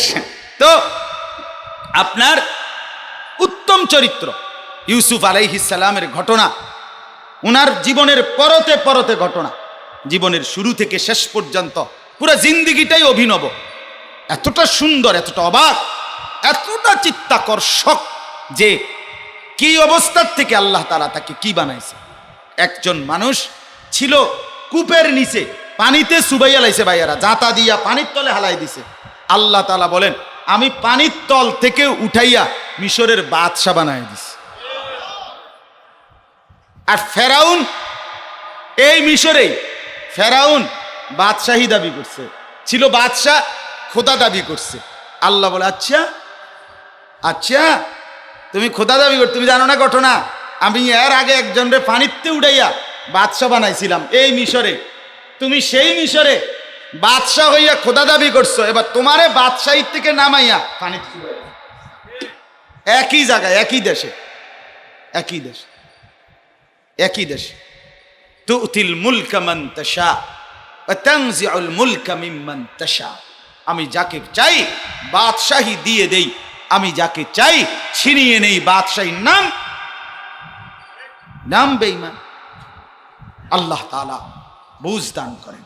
তো আল্লাহ তাআলা বলেন ইজ ক্বালা ইউসুফু লি আবিহি ইয়া আবাতি। ইউসুফ যখন তার বাবা ইয়াকুব আলাইহিস সালামকে বললেন, হে আমার বাবা, আমি স্বপ্নে দেখলাম ইন্নী রাআইতু আহাদা আশারা কাওকাবান ওয়াশ-শামসা ওয়াল কামারা রাআইতুহুম লি সাজিদিন। আব্বা আমি একটা স্বপ্ন দেখছি অভিনব। কি দেখছি? 11টা তারকা, একটা সূর্য, একটা চন্দ্র। সূর্য, চন্দ্র, 11টি তারকা, এগুলো আমি দেখছি প্রথম। এরপরে দেখছি এগুলো সবগুলো আমারে সেজদা করছে। হযরত আব্দুল্লাহ ইবনে আব্বাস রাদিয়াল্লাহু তাআলা আনহুমা বলেন 11টি তারকা, 11 জন ভাই। ইউসুফ আলাইহিস সালাম সহ ইয়াকুব নবীর সন্তান ছিল মোট 12 জন। কতজন? 10 ভাই ছিল সৎ ভাই, আর আপন ছিল ওনারা 2 জন, ইউসুফ এবং বিনিয়ামিন। 10 ভাই ইয়াকুব আলাইহিস সালামের প্রথম স্ত্রীর গর্ভে জন্ম নিছে। ওই স্ত্রী মারা যাওয়ার পরে ওই স্ত্রীর বোনকে ইয়াকুব নবী বিয়ে করছে, করার পরে ওই ঘরে 2 জন সন্তান হয়েছে, ইউসুফ এবং বিনিয়ামিন। তাহলে উনি বাদে আরো কয়জন? 11 জন। আর সূর্য, হযরত আব্দুল্লাহ ইবনে আব্বাস বলেন সূর্য দ্বারা বাবাকে বুঝাইছে, কামার চন্দ্র দ্বারা মাকে বুঝাইছে। মা চাঁদের মতো, বাপ সূর্যের মতো। বাবার মধ্যে তেজ থাকে, মার মধ্যে মায়া থাকে। এজন্য সূর্যের সাথে তুলনা দিছে পুরুষকে, এজন্য সূর্যের সাথে তুলনা দেয়। পুরুষ আলো বিকিরণ করে এবং দিনের আলোতে তেজ বিকিরণ করে। আর চাঁদ, নারীকে তুলনা দিছে চাঁদের সাথে। এজন্য পৃথিবীর সব ভালোবাসার মানুষকে চাঁদের সাথে তুলনা দেয়। নারীকে কিসের সাথে তুলনা দেয়? চাঁদের সাথে। তুমি চাঁদের মতো। এই চাঁদ হলো মা, আর সূর্য হলো কে? বাবা। আর 11টি তারকা, এই মিলে আল্লাহ তাআলা বলেন, ইউসুফ নবী বলছেন আব্বা আমি দেখছি এরা আমাকে সেজদা করছে। লম্বা ব্যাখ্যা আছে, আমি শুধু তর্জমা বলি। এরপরে ক্বালা ইয়া বুনাইয়া লা তাকসুস রুইয়াকা আলা ইখওয়াতিক। ইয়াকুব নবী বললেন ইউসুফকে, হে আমার সন্তান, তুমি তোমার ভাইদের কাছে এই স্বপ্ন বলো না। কারণ ইয়াকুব নবী স্বপ্নের ব্যাখ্যা বুঝছে যে অচিরেই সমস্ত ভাইয়ের মধ্যে ইউসুফ হবে শ্রেষ্ঠ, নবুয়তের মর্যাদা আরো বহু সম্মান পাবে। আর এটা যদি ভাইরাও নবী পরিবারের সন্তান, এরা শুনলে এরাও বুঝা ফেলবে এটার অর্থটা কি। এই জন্য ইয়াকুব নবী বলছে এটা বইল না, তুমি কারো কাছে ফায়াকিদু লাকা কাইদান, শুনলে এরা তোমার ভাইয়েরা তোমার বিরুদ্ধে চক্রান্ত করবে। কেন? ইন্নাশ শাইতানা লিল ইনসানি আদুউম মুবিন, শয়তান মানুষের প্রকাশ্য শত্রু। অর্থাৎ শয়তান ভাইদেরকে প্ররোচনা দিবে, এক ঘরের ফুট তোরা তে দুরাগ্গায় দেব, তোরা পিছনে পড়ে থাকবি, কিতা বইয়ে বইয়ে কি রং নিছাস, কোথায় না লাইবি। কথা বুঝোস নাই? কামটা করো কি তোমরা? শয়তানে এই ওয়াসওয়াসা দিয়ে সত্যতা তৈরি করবে। এজন্য বললেন ভাইদের কাছে বলো না, ভাইদের কাছে বলো না। এরপরে আল্লাহ তাআলা বলেন, ইয়াকুব নবী বলছে, ইউসুফকে আবার আলাদা সান্ত্বনা দিছে, তবে বাবা শোনো তোমার স্বপ্নর ব্যাখ্যা, কাযালিকা ইয়াজতাবিকা রাব্বুকা, এই শেষ আয়াত। আল্লাহ তাআলা বলেন, ইয়াকুব নবী বলছে আল্লাহ তোমাকে বিশেষভাবে মনোনীত করবেন। তুমি শোনো, এই স্বপ্নের মাধ্যমেই বোঝা যায় আল্লাহ তোমাকে বিশেষভাবে মনোনীত করবেন। এক, আইয়ুআল্লিমুকা মিন তা'ওয়িলিল আহাদিস, স্বপ্নের ব্যাখ্যা আল্লাহ তাআলাই তোমাকে শিখাইয়ে দিবেন। তিন, আইয়ুতিম্মু নি'মাতাহু আলাইকা, আল্লাহ তার নিয়ামত তোমারে পরিপূর্ণ দিয়ে দিবেন। অর্থাৎ দুনিয়ার লাইনে বাদশা, আখিরাতের লাইনে নবী বানায় দিবেন, দোনো দিকে শ্রেষ্ঠ তুমি। এরপরে ওয়ালা আলি ইয়াকুব, তোমার মাধ্যমে আল্লাহ তাআলা আমাদের ইয়াকুব বংশধরকেও সম্মানিত করবেন। কামা আতাম্মাহা আলা আবাওয়াইকা মিন ক্বাবলু ইব্রাহিমা ওয়া ইসহাকা। ইয়াকুব বলে, বাবা তোমার পূর্বে তোমার বাবা দাদা, তোমার দাদা বড় আব্বা ইসহাক এবং ইব্রাহিম, তাদেরকেও আল্লাহ তাআলা পরিপূর্ণ সম্মান ইজ্জত মর্যাদা দিয়েছিলেন। সেই সম্মান ইজ্জত আল্লাহ পুনরায় তোমারও ফিরায় দিবেন, পুনরায় ফিরায় দিবেন।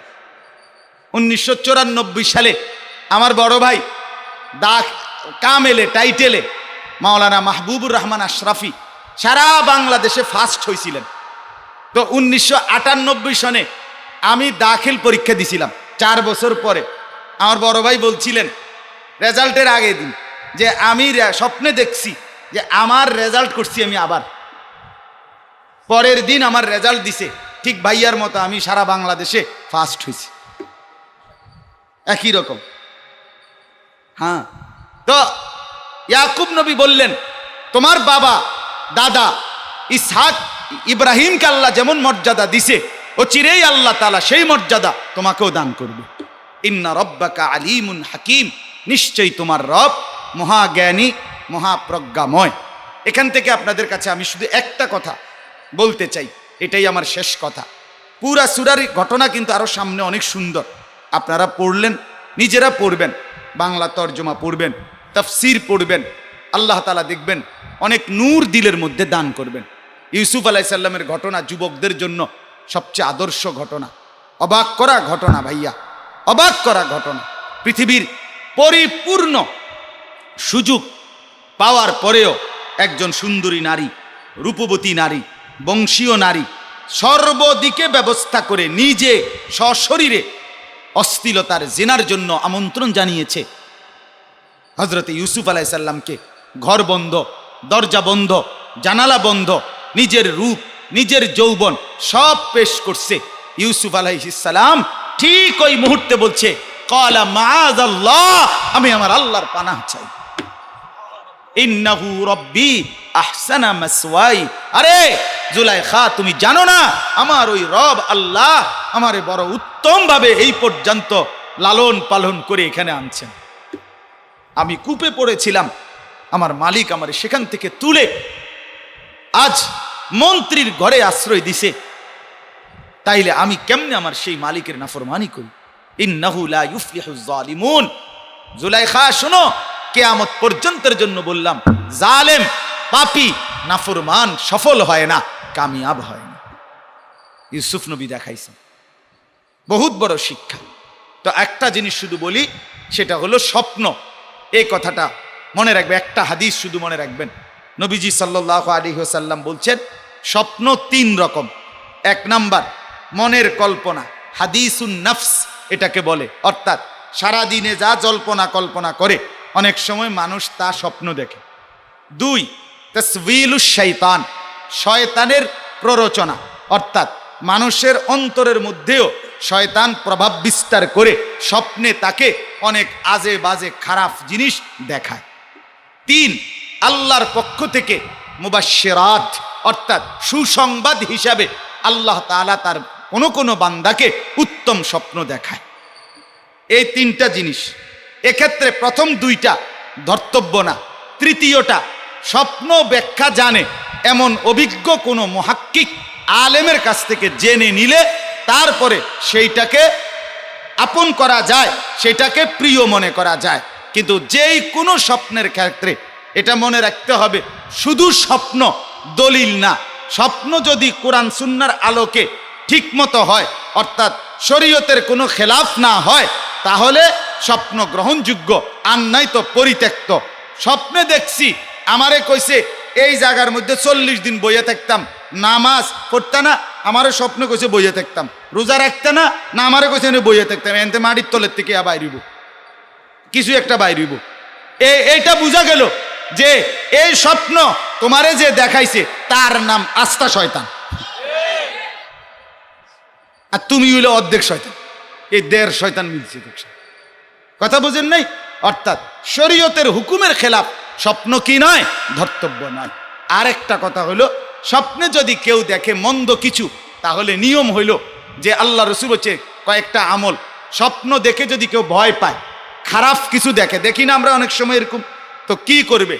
1 নাম্বার, নবীজি বলেন স্বপ্ন দেখে যদি কেউ খারাপ মন্দ ভয় পায়, 1 নাম্বার ফালিয়াতাহাওয়াল ইলা জামবিহিল আখার, যেই পাশে শুয়েছিল ওই পাশ উল্টাইয়া অন্যদিকে ফিরে শুবে। এলো 1 নাম্বার আমল। 2 নাম্বার ওয়ালিয়াতফুল আন ইয়াসারিহি সালাসান, বাম দিকে 3 বার থুতু ফেলবে।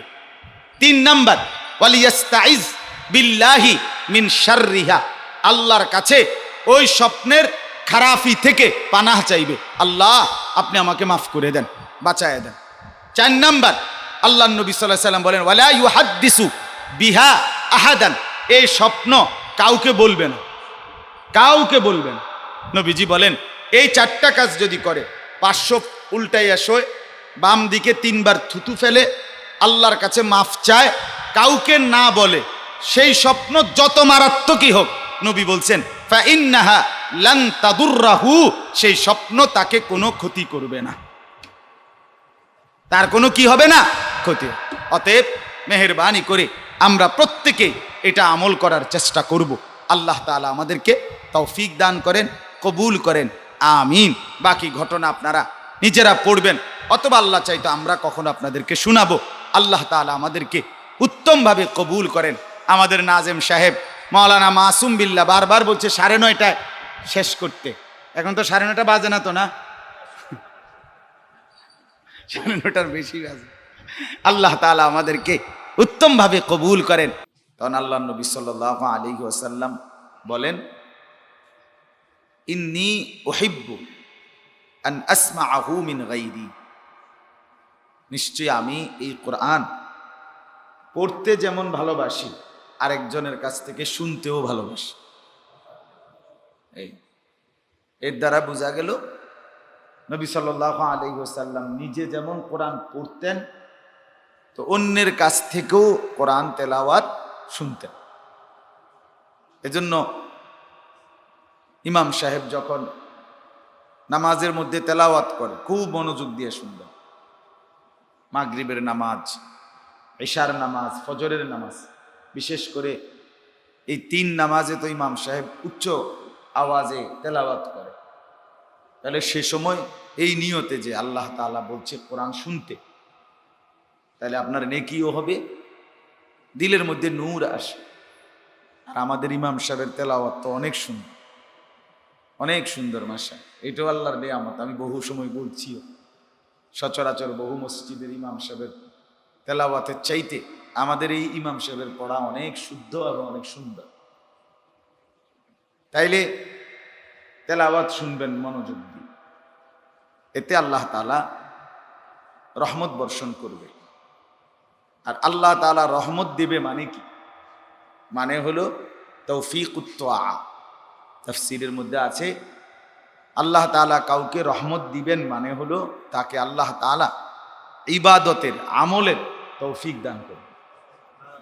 আপনাকেও আল্লাহ তাআলা এই মহব্বতের বরকতে, আন্তরিকভাবে শুনবার বরকতে আল্লাহ তাআলা আপনার দিলের মধ্যেও কোরআন শিখবার, কোরআন পড়বার, কোরআন তেলাওয়াত করার মতো জজবা, আন্তরিকতা আল্লাহ তাআলা দান করেন। অনেক মানুষ আছে স্কুল পড়ুয়া, কলেজ পড়ুয়া, ইউনিভার্সিটি পড়ুয়া, সাধারণ মুসলমান আল্লাহর কোরআন আন্তরিকতা নিয়ে শিখে, শুদ্ধ করে, সুন্দর পড়ে। আমাদের কুমিল্লা ক্যান্টনমেন্ট আমাদের ঘনিষ্ঠ একজন ডাক্তার আছে, দাওয়াত ও তাবলীগের সাথী ডাক্তার মিজানুর রহমান। উনি যখন কোরআন শরীফ পড়ে, বয়ান করে, বোঝা যায় না যে উনি যে ডাক্তার, মনে হয় পুরো আলেম, অথচ উনি আলেম না, মাদ্রাসায় একটুও পড়ে না, কিন্তু খুব ফিকির করে কোরআন শরীফ শিখছে, চেষ্টা করে। আলহামদুলিল্লাহ এখন ওনার পড়া অনেক সুন্দর, অনেক শুদ্ধ, অনেক ভাল লাগে শুনতে। এজন্য কোরআনুল কারীম বিশুদ্ধ পড়ার মধ্যে অনেক মজা, অনেক স্বাদ। কোরআনুল কারীম আল্লাহ নবী সাল্লাল্লাহু আলাইহি ওয়াসাল্লাম রাত্রিবেলা তাহাজ্জুদের নামাজে এত বেশি তেলাওয়াত করতেন নবীজি নিজে, যে মাঝে মাঝে যাতে ঘুম না আসে, পড়ে না যায়, দাঁড়িয়ে পড়তেন যে, তো নিজে মসজিদে নববীর খুঁটির মধ্যে নিজের শরীর কোমর সহ গামছা বা কাপড় দিয়ে বেঁধে নিতেন এরকম খুঁটির সাথে, এরপরে সারা রাত কোরআন তেলাওয়াত করতেন। আমাদের হেফজ খানায় যেসব বাচ্চারা পড়ে, হাফেজ হয়, তাদের দিবারাত্রি একদিন দেখেন, কোনোদিন মন সুযোগ থাকলে হেফজখানায় একটা দিন সময় কাটাবেন, দেখেন কি করে। সারাটা দিন রাত এক খতম কোরআন শরীফ একবার শেষ করতে গিয়ে, খতম শেষ করতে গিয়ে কত হাজার বার, লাখ বার যে তাকে পড়তে হয় তার কোনো কুল কিনা, এমনি এমনি হয়ে যায় না। এজন্য কোরআনুল কারীম তেলাওয়াতের মধ্যে অনেক মজা, অনেক স্বাদ, অনেক স্বাদ। হাদিসের মধ্যে আরো আছে, আল্লাহ নবী সাল্লাল্লাহু আলাইহি ওয়াসাল্লাম আল্লাহ নবী সাল্লাল্লাহু আলাইহি ওয়াসাল্লাম বলেন, কোরআনুল কারীম তেলাওয়াত করতে গিয়ে যে ব্যক্তির কষ্ট হয়, মনে করেন বয়স্ক মানুষ, জেনারেল মানুষ, বেচারা ছোট্টবেলায় হয়তো মাদ্রাসায় পড়ে নাই, এখন শিখতেছে, পড়তেছে, বাকি কষ্ট হয়, ভাইঙ্গা ভাইঙ্গা বলে, উচ্চারণ করতে কষ্ট হয়, হা বলতে পারে না, আইন বলতে কষ্ট হয়, কিন্তু চেষ্টা করতেছে অনবরত। আল্লাহ রাসূল সাল্লাল্লাহু আলাইহি ওয়াসাল্লাম বলেন, যে ব্যক্তি ইয়াকরাউল কোরআন ওয়া ইয়াতাতাআতাউ ফীহি ওয়া হুয়া আলাইহি শাক্কুন ফালাহু আজরান। নবীজি বলেন, যে ব্যক্তি কোরআন পড়তে গিয়ে বারবার আটকায়, কষ্ট করে, তারপরেও পড়তে থাকে, তো আল্লাহ তাআলা তাকে নিশ্চিত প্রত্যেক অক্ষরে দ্বিগুণ নেকি দান করবে, স্বাভাবিক নেকির চাইতে ডবল দিবে। কেন? সে যে কষ্ট করছে। আমাদের একজন ঘনিষ্ঠ মানুষ আছে, আমার শায়েখেরও প্রিয় মানুষ, অ্যাডভোকেট এনাম, কুমিল্লা দেবিদ্দার বাড়ি, আমাদের সাথে উমরা করছে অনেকবার রমজান মাসে। আমি ওনারে দেখছি হারাম শরীফ, মক্কা শরীফে, আল্লাহর ঘরের কাছে উমরার সফরে বিকালবেলা যে উনি কোরআন শরীফ পড়ে বসে বসে খুব কষ্ট করে এক এক অক্ষর 3 বার 4 বার 5 বারও উচ্চারণ করে, একটু একটু করে করে পড়ে। তখন আমার খুব মনে হয়েছে, যে বললাম যে আল্লাহ তাআলা আপনাকে এই কষ্টের কারণে হিম্মত করছেন, আল্লাহ তাআলা এর বরকতে আপনাকে প্রত্যেক অক্ষরে দ্বিগুণ নেকি দান। এবং আলহামদুলিল্লাহ দেখেন, কোরআন শরীফ একজন অ্যাডভোকেট কষ্ট করে শিখছে অল্প অল্প, আন্তরিকতা নিয়ে, আল্লাহর দয়ায় এখন তার ছেলে পূর্ণাঙ্গ হাফেজে কোরআন হয়েছে এই অ্যাডভোকেট সাহেবের ছেলে। তাই এই জন্য বললাম আল্লাহ তাআলা এর বরকত দেয়। এই জন্য কোরআনুল করিম সুন্দরভাবে পড়া, কোরআনুল করিম শেখার চেষ্টা করা, আগ্রহ তৈরি করা অনেক বড় নিয়ামত, অনেক বড় নিয়ামত। যাই হোক, তো এই সূরাটার নাম হলো সূরা ইউসুফ। কোরআনুল করিমের 12 নম্বর পারা, 12 নম্বর সূরা। এই সূরা ইউসুফ, ইউসুফ একজন নবীর নাম। আপনারা আলহামদুলিল্লাহ সবাই জানেন ওনার নাম, ইউসুফ আলাইহিস সালাম একজন নবীর নাম। কোরআনুল করিমের মধ্যে এই নবী ইউসুফ আলাইহিস সালাম একটা বিশেষ বৈশিষ্ট্য, যে একমাত্র উনার ঘটনা আল্লাহ তাআলা পুরা লম্বা বিস্তারিত একসাথে এক সূরার মধ্যে আল্লাহ তাআলা নাজিল করেছেন। এটা এই ইউসুফ আলাইহিস সালামের একটা অন্যতম বৈশিষ্ট্য, মর্যাদা। এই সূরা পুরাটার মধ্যে ইউসুফ আলাইহিস সালামের পুরা জিন্দিগিটা আল্লাহ তাআলা ছোট্টবেলার থেকে একবারে শেষ পর্যন্ত পুরাটা জীবন আল্লাহ তাআলা তুলে ধরছেন। কারণ ইউসুফ আলাইহিস সালামের জীবনের প্রথম থেকে শেষ পর্যন্ত প্রত্যেক অংশের মধ্যেই আমাদের জন্য, ঈমানদারদের জন্য শিক্ষা, উপদেশ এবং চলার পথের পাথেও, মানে সোজা কথায় নূর, আলো আছে, জীবনের আলো, চলার পথের আলো। এজন্য সূরা ইউসুফ একটা বিশেষ বৈশিষ্ট্যমণ্ডিত সূরা। আল্লাহ তাআলা এই সূরার মধ্যে ইউসুফ আলাইহিস সালামের আলোচনা পুরাটা করছেন একসাথে। 2 নম্বর কথা হলো, নবীজি সাল্লাল্লাহু আলাইহি ওয়াসাল্লামকে একদিন জিজ্ঞেস করা হয়েছিল, সাহাবীরা জিজ্ঞেস করছিলেন, আইয়ুন নাসে আকরাম, ইয়া রাসূলুল্লাহ, মানুষের মধ্যে সবচেয়ে সম্মানিত কে? তো নবী সাল্লাল্লাহু আলাইহি সাল্লাম এর জবাবে বলছেন ইউসুফ, ইউসুফ আলাইহিস সালাম। নিজের তো বলেন নাই, তাওয়াজু, বিনয়ের কারণে বলেন নাই নিজের নাম। মূলত তো তিনিই শ্রেষ্ঠ, সেটা তো ঠিক আছেই, কিন্তু বাকিদের মধ্যে আর কি হিসাব, বাকি সমস্ত মানুষের মধ্যে, পৃথিবীতে নবী, রসুল, মানুষ সকলের মধ্যে শ্রেষ্ঠ ইউসুফ আলাইহিস সালাম। আল্লাহ নবী বলছে কেন? নবীজি নিজে এটা বলছেন কেন শ্রেষ্ঠ। কারণ ইউসুফ আলাইহিস সালামই একমাত্র নবী যার একটা এমন সুন্দর একটা বৈশিষ্ট্য আছে যেটার কারো নাই, কোনো নবীরও নাই। এটা ইউসুফের। সেটা কি? তিনি এবং তার পিছনের 3 পুরুষ, ধারাবাহিক 4 জন সরাসরি নবী। এটা শুধু ইউসুফের বৈশিষ্ট্য। এই জন্য নবীজি ইউসুফ আলাইহিস সালামের নাম বলতে গিয়ে বলতেন আল করিম, ইবনুল করিম, ইবনুল করিম, ইবনুল করিম। সম্মানিত ব্যক্তি, সম্মানিত ব্যক্তির ছেলে, সম্মানিত ব্যক্তির ছেলে, সম্মানিত ব্যক্তির ছেলে। মানে কি? তো এটা আবার বলছেন নবিউল্লাহ, ইবনু নবিইল্লাহ, ইবনু নবিইল্লাহ, ইবনু খলিলুল্লাহ। ইউসুফ আলাইহিস সালাম তিনি নবী, নবীর ছেলে, তিনিও নবীর ছেলে, তিনিও নবীর ছেলে। ইউসুফ আলাইহিস সালামের বাবার নাম ছিল ইয়াকুব। কি নাম? উনি নবী। ইউসুফ নিজেও নবী। ওই ইয়াকুব আলাইহিস সালামের বাবার নাম ইসহাক আলাইহিস সালাম, উনিও সরাসরি নবী। আর ইসহাক আলাইহিস সালামের বাবার নাম ইব্রাহিম খলিলুল্লাহ, হযরত ইব্রাহিম আলাইহিস সালাম, উনিও নবী। বুঝেন নাই কথাটা? এই 4 জনই নবী, নিজেও নবী, আগের 3 জনই পূর্বপুরুষ কি নবী। এটা আর কোন নবীর নেই।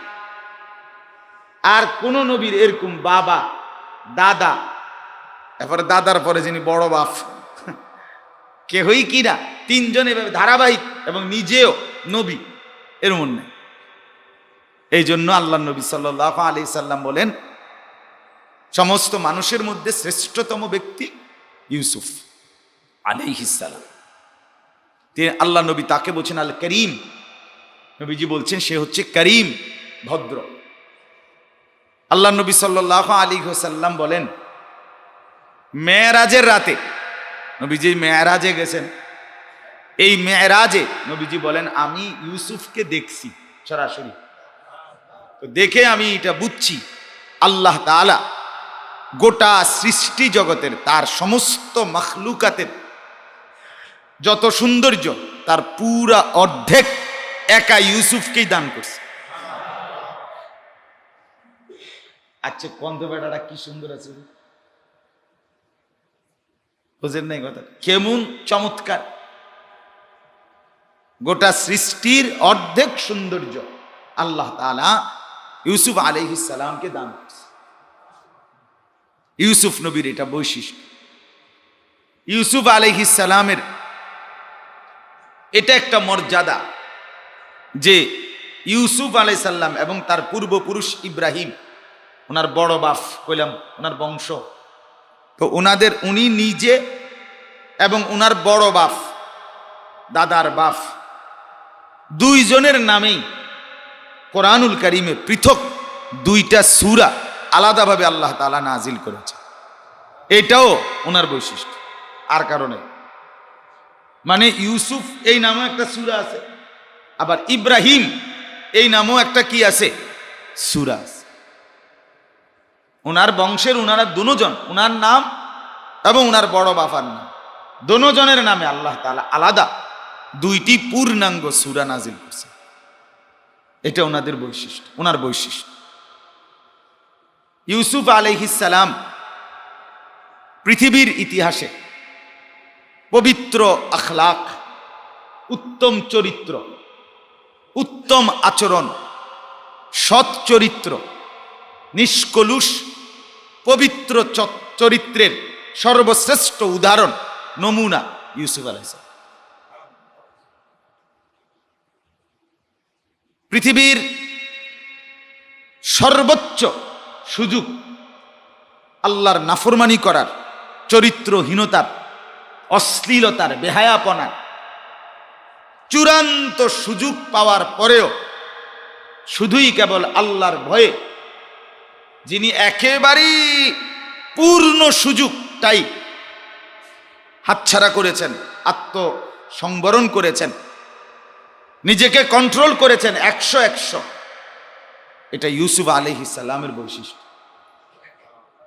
এজন্য পৃথিবীর সমস্ত যুবক, বিশেষ করে মুসলমান যুবক যারা আল্লাহ চিনে, আখেরাত চিনে, যাদের পরকাল বিশ্বাস আছে, যারা মনে করে মরবে, তাদের জন্য ইউসুফ আলাইহিস সালাম যৌবনকালের সর্বশ্রেষ্ঠ উপমা।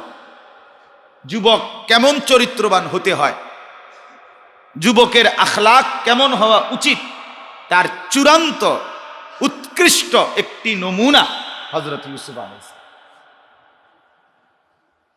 আল্লাহ তাআলা এই জন্য ওনার ঘটনাটাকে এতটা বিস্তারিত বর্ণনা করছে এই সূরার মধ্যে, ইউসুফ আলাইহিস সালামের ঘটনা।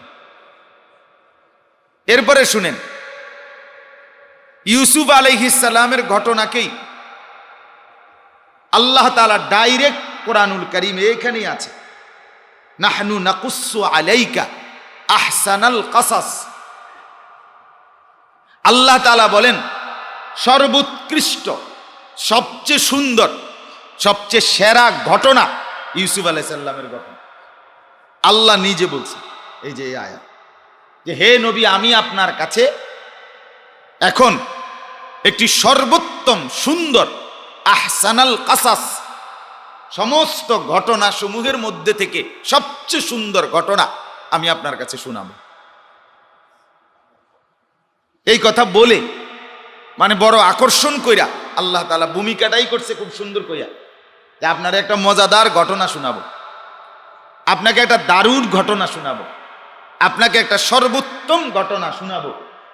এই কথা বলে আল্লাহ তাআলা ইউসুফ আলাইহিস সালামের আলোচনা এই সূরার মধ্যে বিস্তারিত শুরু করেছে। এই জন্য ইউসুফ আলাইহিস সালামের ঘটনা হলো আহসানুল কাসাস, উত্তম চরিত্রের ঘটনা, সুন্দর আখলাকের ঘটনা। জীবনের প্রথম থেকে অসংখ্য চড়াই উতরাই, বাধা বিপত্তি, ষড়যন্ত্র, অনেক দুঃখ কষ্ট, পেরেশানি, মুসিবত পোহাইয়া একটা মানুষ দুনিয়াবি সম্মান ইজ্জতের সর্বোচ্চ শিখরে, আবার আল্লাহ প্রদত্ত নবুয়তের, মানে কোনো মানুষকে আল্লাহ তাআলা সর্বোচ্চ যেই মর্যাদা দেয় সেটা হলো নবী। তো আল্লাহ তাআলা তাকে অনেক দুঃখ যন্ত্রণা পেরেশানির পরে উভয় দিকে, দুনিয়ার দিকে বাদশা বানায় দিছে, আখিরাতের দিকে নবী বানায় দিছে। সর্বশ্রেষ্ঠ মর্যাদায় উভয় দিকে আল্লাহ তাআলা ওনাকে ভূষিত করছে। উত্তম চরিত্রের পুরস্কার, হুসনে আখলাকের পুরস্কার, সৎ চরিত্রতার পুরস্কার, দুনিয়াতেও সম্মান, আখিরাতেও সম্মান আল্লাহ তাআলা দেখাই দিছে। সূরা ইউসুফ। এই এতগুলো কথা বলার অর্থ হইল আপনাদেরকেও এটার প্রতি আগ্রহী করা। এই যে সূরা ইউসুফ, এই সূরা মনোযোগ দিয়ে পড়া দরকার। কত মানুষের হাতে কত সময় আছে, কত সময় আছে আপনাদের হাতে, আহা, কিন্তু গাফলতি আর খামখেয়ালি জীবনটা কদর করলেন না। বয়স্ক মানুষের হাতে কত টাইম, ইচ্ছা করলে পড়তে পারে আল্লাহর কোরআনের একটু তর্জমা, কিন্তু আমি বুঝি না মানুষ এত পাষাণ হয় কিভাবে, এত শক্ত হয় কিভাবে, যে কোনো আহ্বান, কোনো অনুরোধ হৃদয়ের মধ্যে কোনো অনুভূতি জাগায় না। বহুত পেরেশানি আসে, বহুত পেরেশান। মুরব্বীরা বসে বসে আল্লাহর কোরআনের তর্জমা শুনতে পারেন, বসে বসে তো 4 জন 5 জন একখান দিয়ে বসে একজন দিয়ে পড়াইলেন আল্লাহর কোরআন, একটু তুমি পড়ো বাবা, রিডিং বাংলা চাইয়ে চাইয়ে পড়ো, শুনি আল্লাহ কি বলছেন। তাইলেও তো মজা হইতো। নিজের ঘরে ছেলে আছে, নাতি আছে, মেয়ে আছে, ইচ্ছা করলে আল্লাহর কোরআন না, এই বইয়া তাই কি বইয়া রয়েছেন, যারা কি করে এমনি বইয়া রয়েছি, শুল বালানা, শুল বালানা মানে কি এমনি, আর এমনি বসে রয়েছে, দুম ধরা বসে থাকে। অথচ একজন ইমানদারের উচিত সারাক্ষণ খুঁজে খুঁজে তালাশ করে করে নেকি করে, আর কি করা যায়, আর কি করা যায়, আর কি করা যায়, এটা উচিত। হাদিসের মধ্যে আছে, সাহাবী নবীকে বলছে, ইয়া রাসূলুল্লাহ, নামাজ, রোজা, হজ, যাকাত এগুলো তো করি, কিন্তু এক একটা তো টাইম মতো করতে হয়। নামাজের ওয়াক্ত হইলে না নামাজ পড়ন, রমজান মাস আসলে না রোজা রাখা, বছর শেষ হইলে না যাকাত দেওয়া, মৌসুম আইলে না হজ করা। কিন্তু ইয়া রাসূলুল্লাহ, আমার তো এর দূরে মন শান্ত হয় না, আপনি আমারে এমন একটা আমল বলে দেন যেটা আমি সারাক্ষণ করতে পারব। বেরুম কথা কেন? সাহাবী জিজ্ঞেস, নবীজি সাল্লাল্লাহু আলাইহি ওয়াসাল্লাম বলেন, লা ইয়াজালু লিসানুকা রাতবান বিযিকরিল্লাহ, তোমার জিহ্বা সারাক্ষণ আল্লাহ তাআলার জিকির দিয়ে ভিজায় রাখবে। সারাক্ষণ আল্লাহকে ডাকবা, আল্লাহকে নিয়ে পড়ে থাকবা, আল্লাহকেই সঙ্গী বানাবা। কখনো কোরআন পড়ো, কখনো জিকির করো, কখনো তেলাওয়াত করো, কখনো কোরআন শরীফের একটা বাংলা তর্জমা পড়ো, কখনো কোরআন শরীফের একটু সংক্ষিপ্ত তাফসীর পড়ো, কখনো একটা হাদিসের কিতাব পড়ো, অথবা অন্যের কাছ থেকে শুনো, কখনো কিছুক্ষণ দোয়া করো, কখনো মুনাজাত করো। একজন ইমানদার সারাক্ষণই কোনো না কোনো ইবাদতের ফিকির করা উচিত, চিন্তা থাকা উচিত। তা আমাদের তো শুক্রবারের এই জুমার বয়ানটুকু শুনতেই বিরক্ত লাগে। এইটাই 45 বাজ্যা গেলে মন মেজাজ খারাপ হয়ে যায়। খানা দেরি হয়ে গেছে, সবসময় ওনার রুটিন, উনি 1:45 বাজে খানা খায়, আজকে 2:15 বাজ্যা গেছে, ভাত খাইব কোন সময়? উনি ঘুমাবে কখন? ঘুমাবে কখন? ওনার আরো বহুত কাজ আছে, টেলিভিশন দেখবে, মোবাইল টিপবে, গল্প গুজব করবে, এগুলো সব দরকারি জিনিস। আল্লাহর কথা শুনি আমার কি হবে, আর না শুনেই কি হবে? আমি তো যে রুম আছি এই রুমে, আমি বিড়ি খাই তো বিড়ি খাই, আমি সিগারেট খাই তো সিগারেটেই খাই, আমি টেলিভিশন দেখি তো টেলিভিশনই দেখি। ও আমনের মতো হুজুর, হ্যাঁ মিয়া এত বালা হুজুর তো আমার লাইতো না, আমনে আইসেন এনে দেড় বুড়িয়া হুজুর, আমনে আমারে লড়াইবেন, বুঝেন নাই কথা বাপটা এমন। আমি নড়তাম না হুজুর, হুদাউদি আমারে বিরক্ত করে কিলাম, বুঝেন নাই কথা। আমারে কীর্তন হুদা সময়টা নষ্ট করানোর, আমি যেরম আছি এমনই থাক না রে বাপ, এটা উচিত না, এটা উচিত না। দুনিয়া অল্প কয়েকদিনের, এখানে বড়াই করলে সাজে না। এক মানুষ আমরা দুর্বল, আল্লাহর সামনে আমরা দুর্বল, আমরা একেবারেই দুর্বল। আমাদের উচিত বেশি থেকে বেশি আল্লাহর কথা, আল্লাহর শোনা, আল্লাহর কথা, আল্লাহর ইবাদতের মধ্যে লেগে থাকা। আল্লাহ তাআলা আমাদেরকে তৌফিক দান করেন। তো বলতেছিলাম আমি আপনাদেরকে এতগুলো কথা এই জন্য বলছি, এই সূরা ইউসুফ মজাদার একটা সূরা, খুব চমৎকার। তো এই সূরাটা আমি শুরু করতে চাই আপনাদেরকে অল্প অল্প যেদ্দুর আল্লাহ তৌফিক দেয় শোনানোর জন্য। সূরা ইউসুফের একটা ফজিলত আছে। নবীজি সাল্লাল্লাহু আলাইহি ওয়াসাল্লাম বলেন, যে ব্যক্তি তার নিজে অথবা নিজের স্ত্রী সন্তান অথবা নিজের অধীনস্থ কর্মচারী তাদেরকে যদি সূরা ইউসুফ শিখায়, পড়ায়, নিয়মিত পড়ে, তো আল্লাহ তাআলা যেই নিয়মিত পড়বে, নবীজি বলছেন হাওয়ানাল্লাহু আলাইহি সাকারাতিল মাউত, আল্লাহ তাআলা তার মৃত্যু যন্ত্রণা হালকা করে দিবে। তাফসীরে ইবনে কাসিরের মধ্যে এটা আছে। এবং আল্লাহ তাআলা তাকে, 2 নম্বর ফজিলত, আল্লাহ তাআলা তাকে ওই মর্যাদা দান করবেন এই সূরা পড়ার বরকতে, যে তাকে কোনো মানুষ হিংসা করবেন। ওই ব্যক্তিকে, যে ব্যক্তি নিয়মিত সূরা ইউসুফ কি করবে, তেলাওয়াত করবে। এজন্য আল্লাহ নবী বলেছেন, তোমরা তোমাদের গোলাম, কর্মচারী, তোমাদের পরিবার, সন্তানাদি, তাদের সকলকে এবং নিজেরাও সূরা ইউসুফ শেখাও, পড়ো, তেলাওয়াত করো। কেননা এতে তোমাদের মৃত্যু যন্ত্রণা হালকা হবে এবং তোমরা মানুষের হিংসার থেকে বাঁচবে। এটা হলো সূরা ইউসুফের ফজিলত। সূরা ইউসুফের মধ্যে কেন আল্লাহ তাআলা, স্বাভাবিকভাবে একটা কথা ছোট্ট বুঝে নিবেন, কোরআনুল কারীমের একটা বৈশিষ্ট্য, কোরআনুল কারীম কোনো ইতিহাসের কিতাব না যে এখানে ধারাবাহিক ইতিহাস বর্ণনা হয়েছে, বরং ইতিহাসের মূল শিক্ষা, ইবরত, উপদেশ, এটা জানানো ইতিহাসের শোনার উদ্দেশ্য। কোনো গল্প কেন শুনবো আমরা, কোনো ইতিহাস কেন শুনবো আমরা? 2 কারণে। এক, অতীতের এই ঘটনা শুনে আমার বর্তমান চলার জন্য পাথেয় ওইখান থেকে নেওয়া, আর ভবিষ্যৎ অতীতের আলোকে পরিকল্পনা করা, যে অতীতে যেহেতু অমুকের এই ভুল হয়েছে, ভবিষ্যতে আমার দ্বারা যেন এমন ভুল, অতীতে অমুকে যেন এটা করে সামনে আগাইছে, ভবিষ্যতে আমিও যেন এভাবে করতে পারি। এই জন্য ইতিহাস, এই জন্য ইতিহাসকে দর্পণ বলে, আয়না। আয়না আয়না আয়নায় যেমন নিজের চেহারা দেখে, নিজের চেহারার দাগ, ত্রুটি, এগুলো দেখা যায় না, যার কারণে মানুষ বুঝে যে আমার এখানে একটা দাগ আছে, এখানে একটা এই যে আমার একটা কালো ম্যাচ আছে এখানে, তো এটা আয়নায় দেখে সে বুঝে।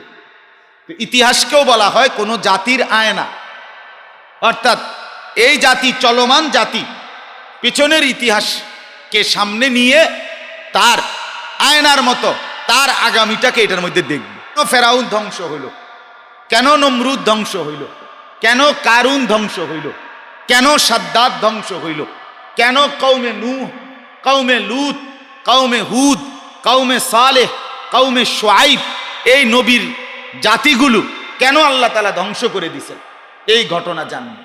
ইব্রাহিম আলাইহিস সালাম কেন দামি হইলেন, ইউসুফ আলাইহিস সালাম কেন দামি হইলেন, ইয়াকুব আলাইহিস সালাম কেন দামি হইলেন, সাহাবায়ে কেরাম কেন দামি হইলেন, এইগুলো শুনবে তো নিজের জীবনের জন্য পাথেয় আলো সঞ্চার করবে। এই জন্য ইতিহাস। তাহলে ইতিহাস শুধুই কিচ্ছা শোনা, গল্প বলা, বিশ্রাম বা অবসর সময় কাটানো, এটা বিনোদন বা ফুর্তি বা আনন্দের উপকরণ, ভাল লাগে শুনতে, এই কারণে ইতিহাস না, এই জন্য ঘটনা না। এটা কোরআনের একটা শিক্ষা, কোরআনের একটা মূলনীতি।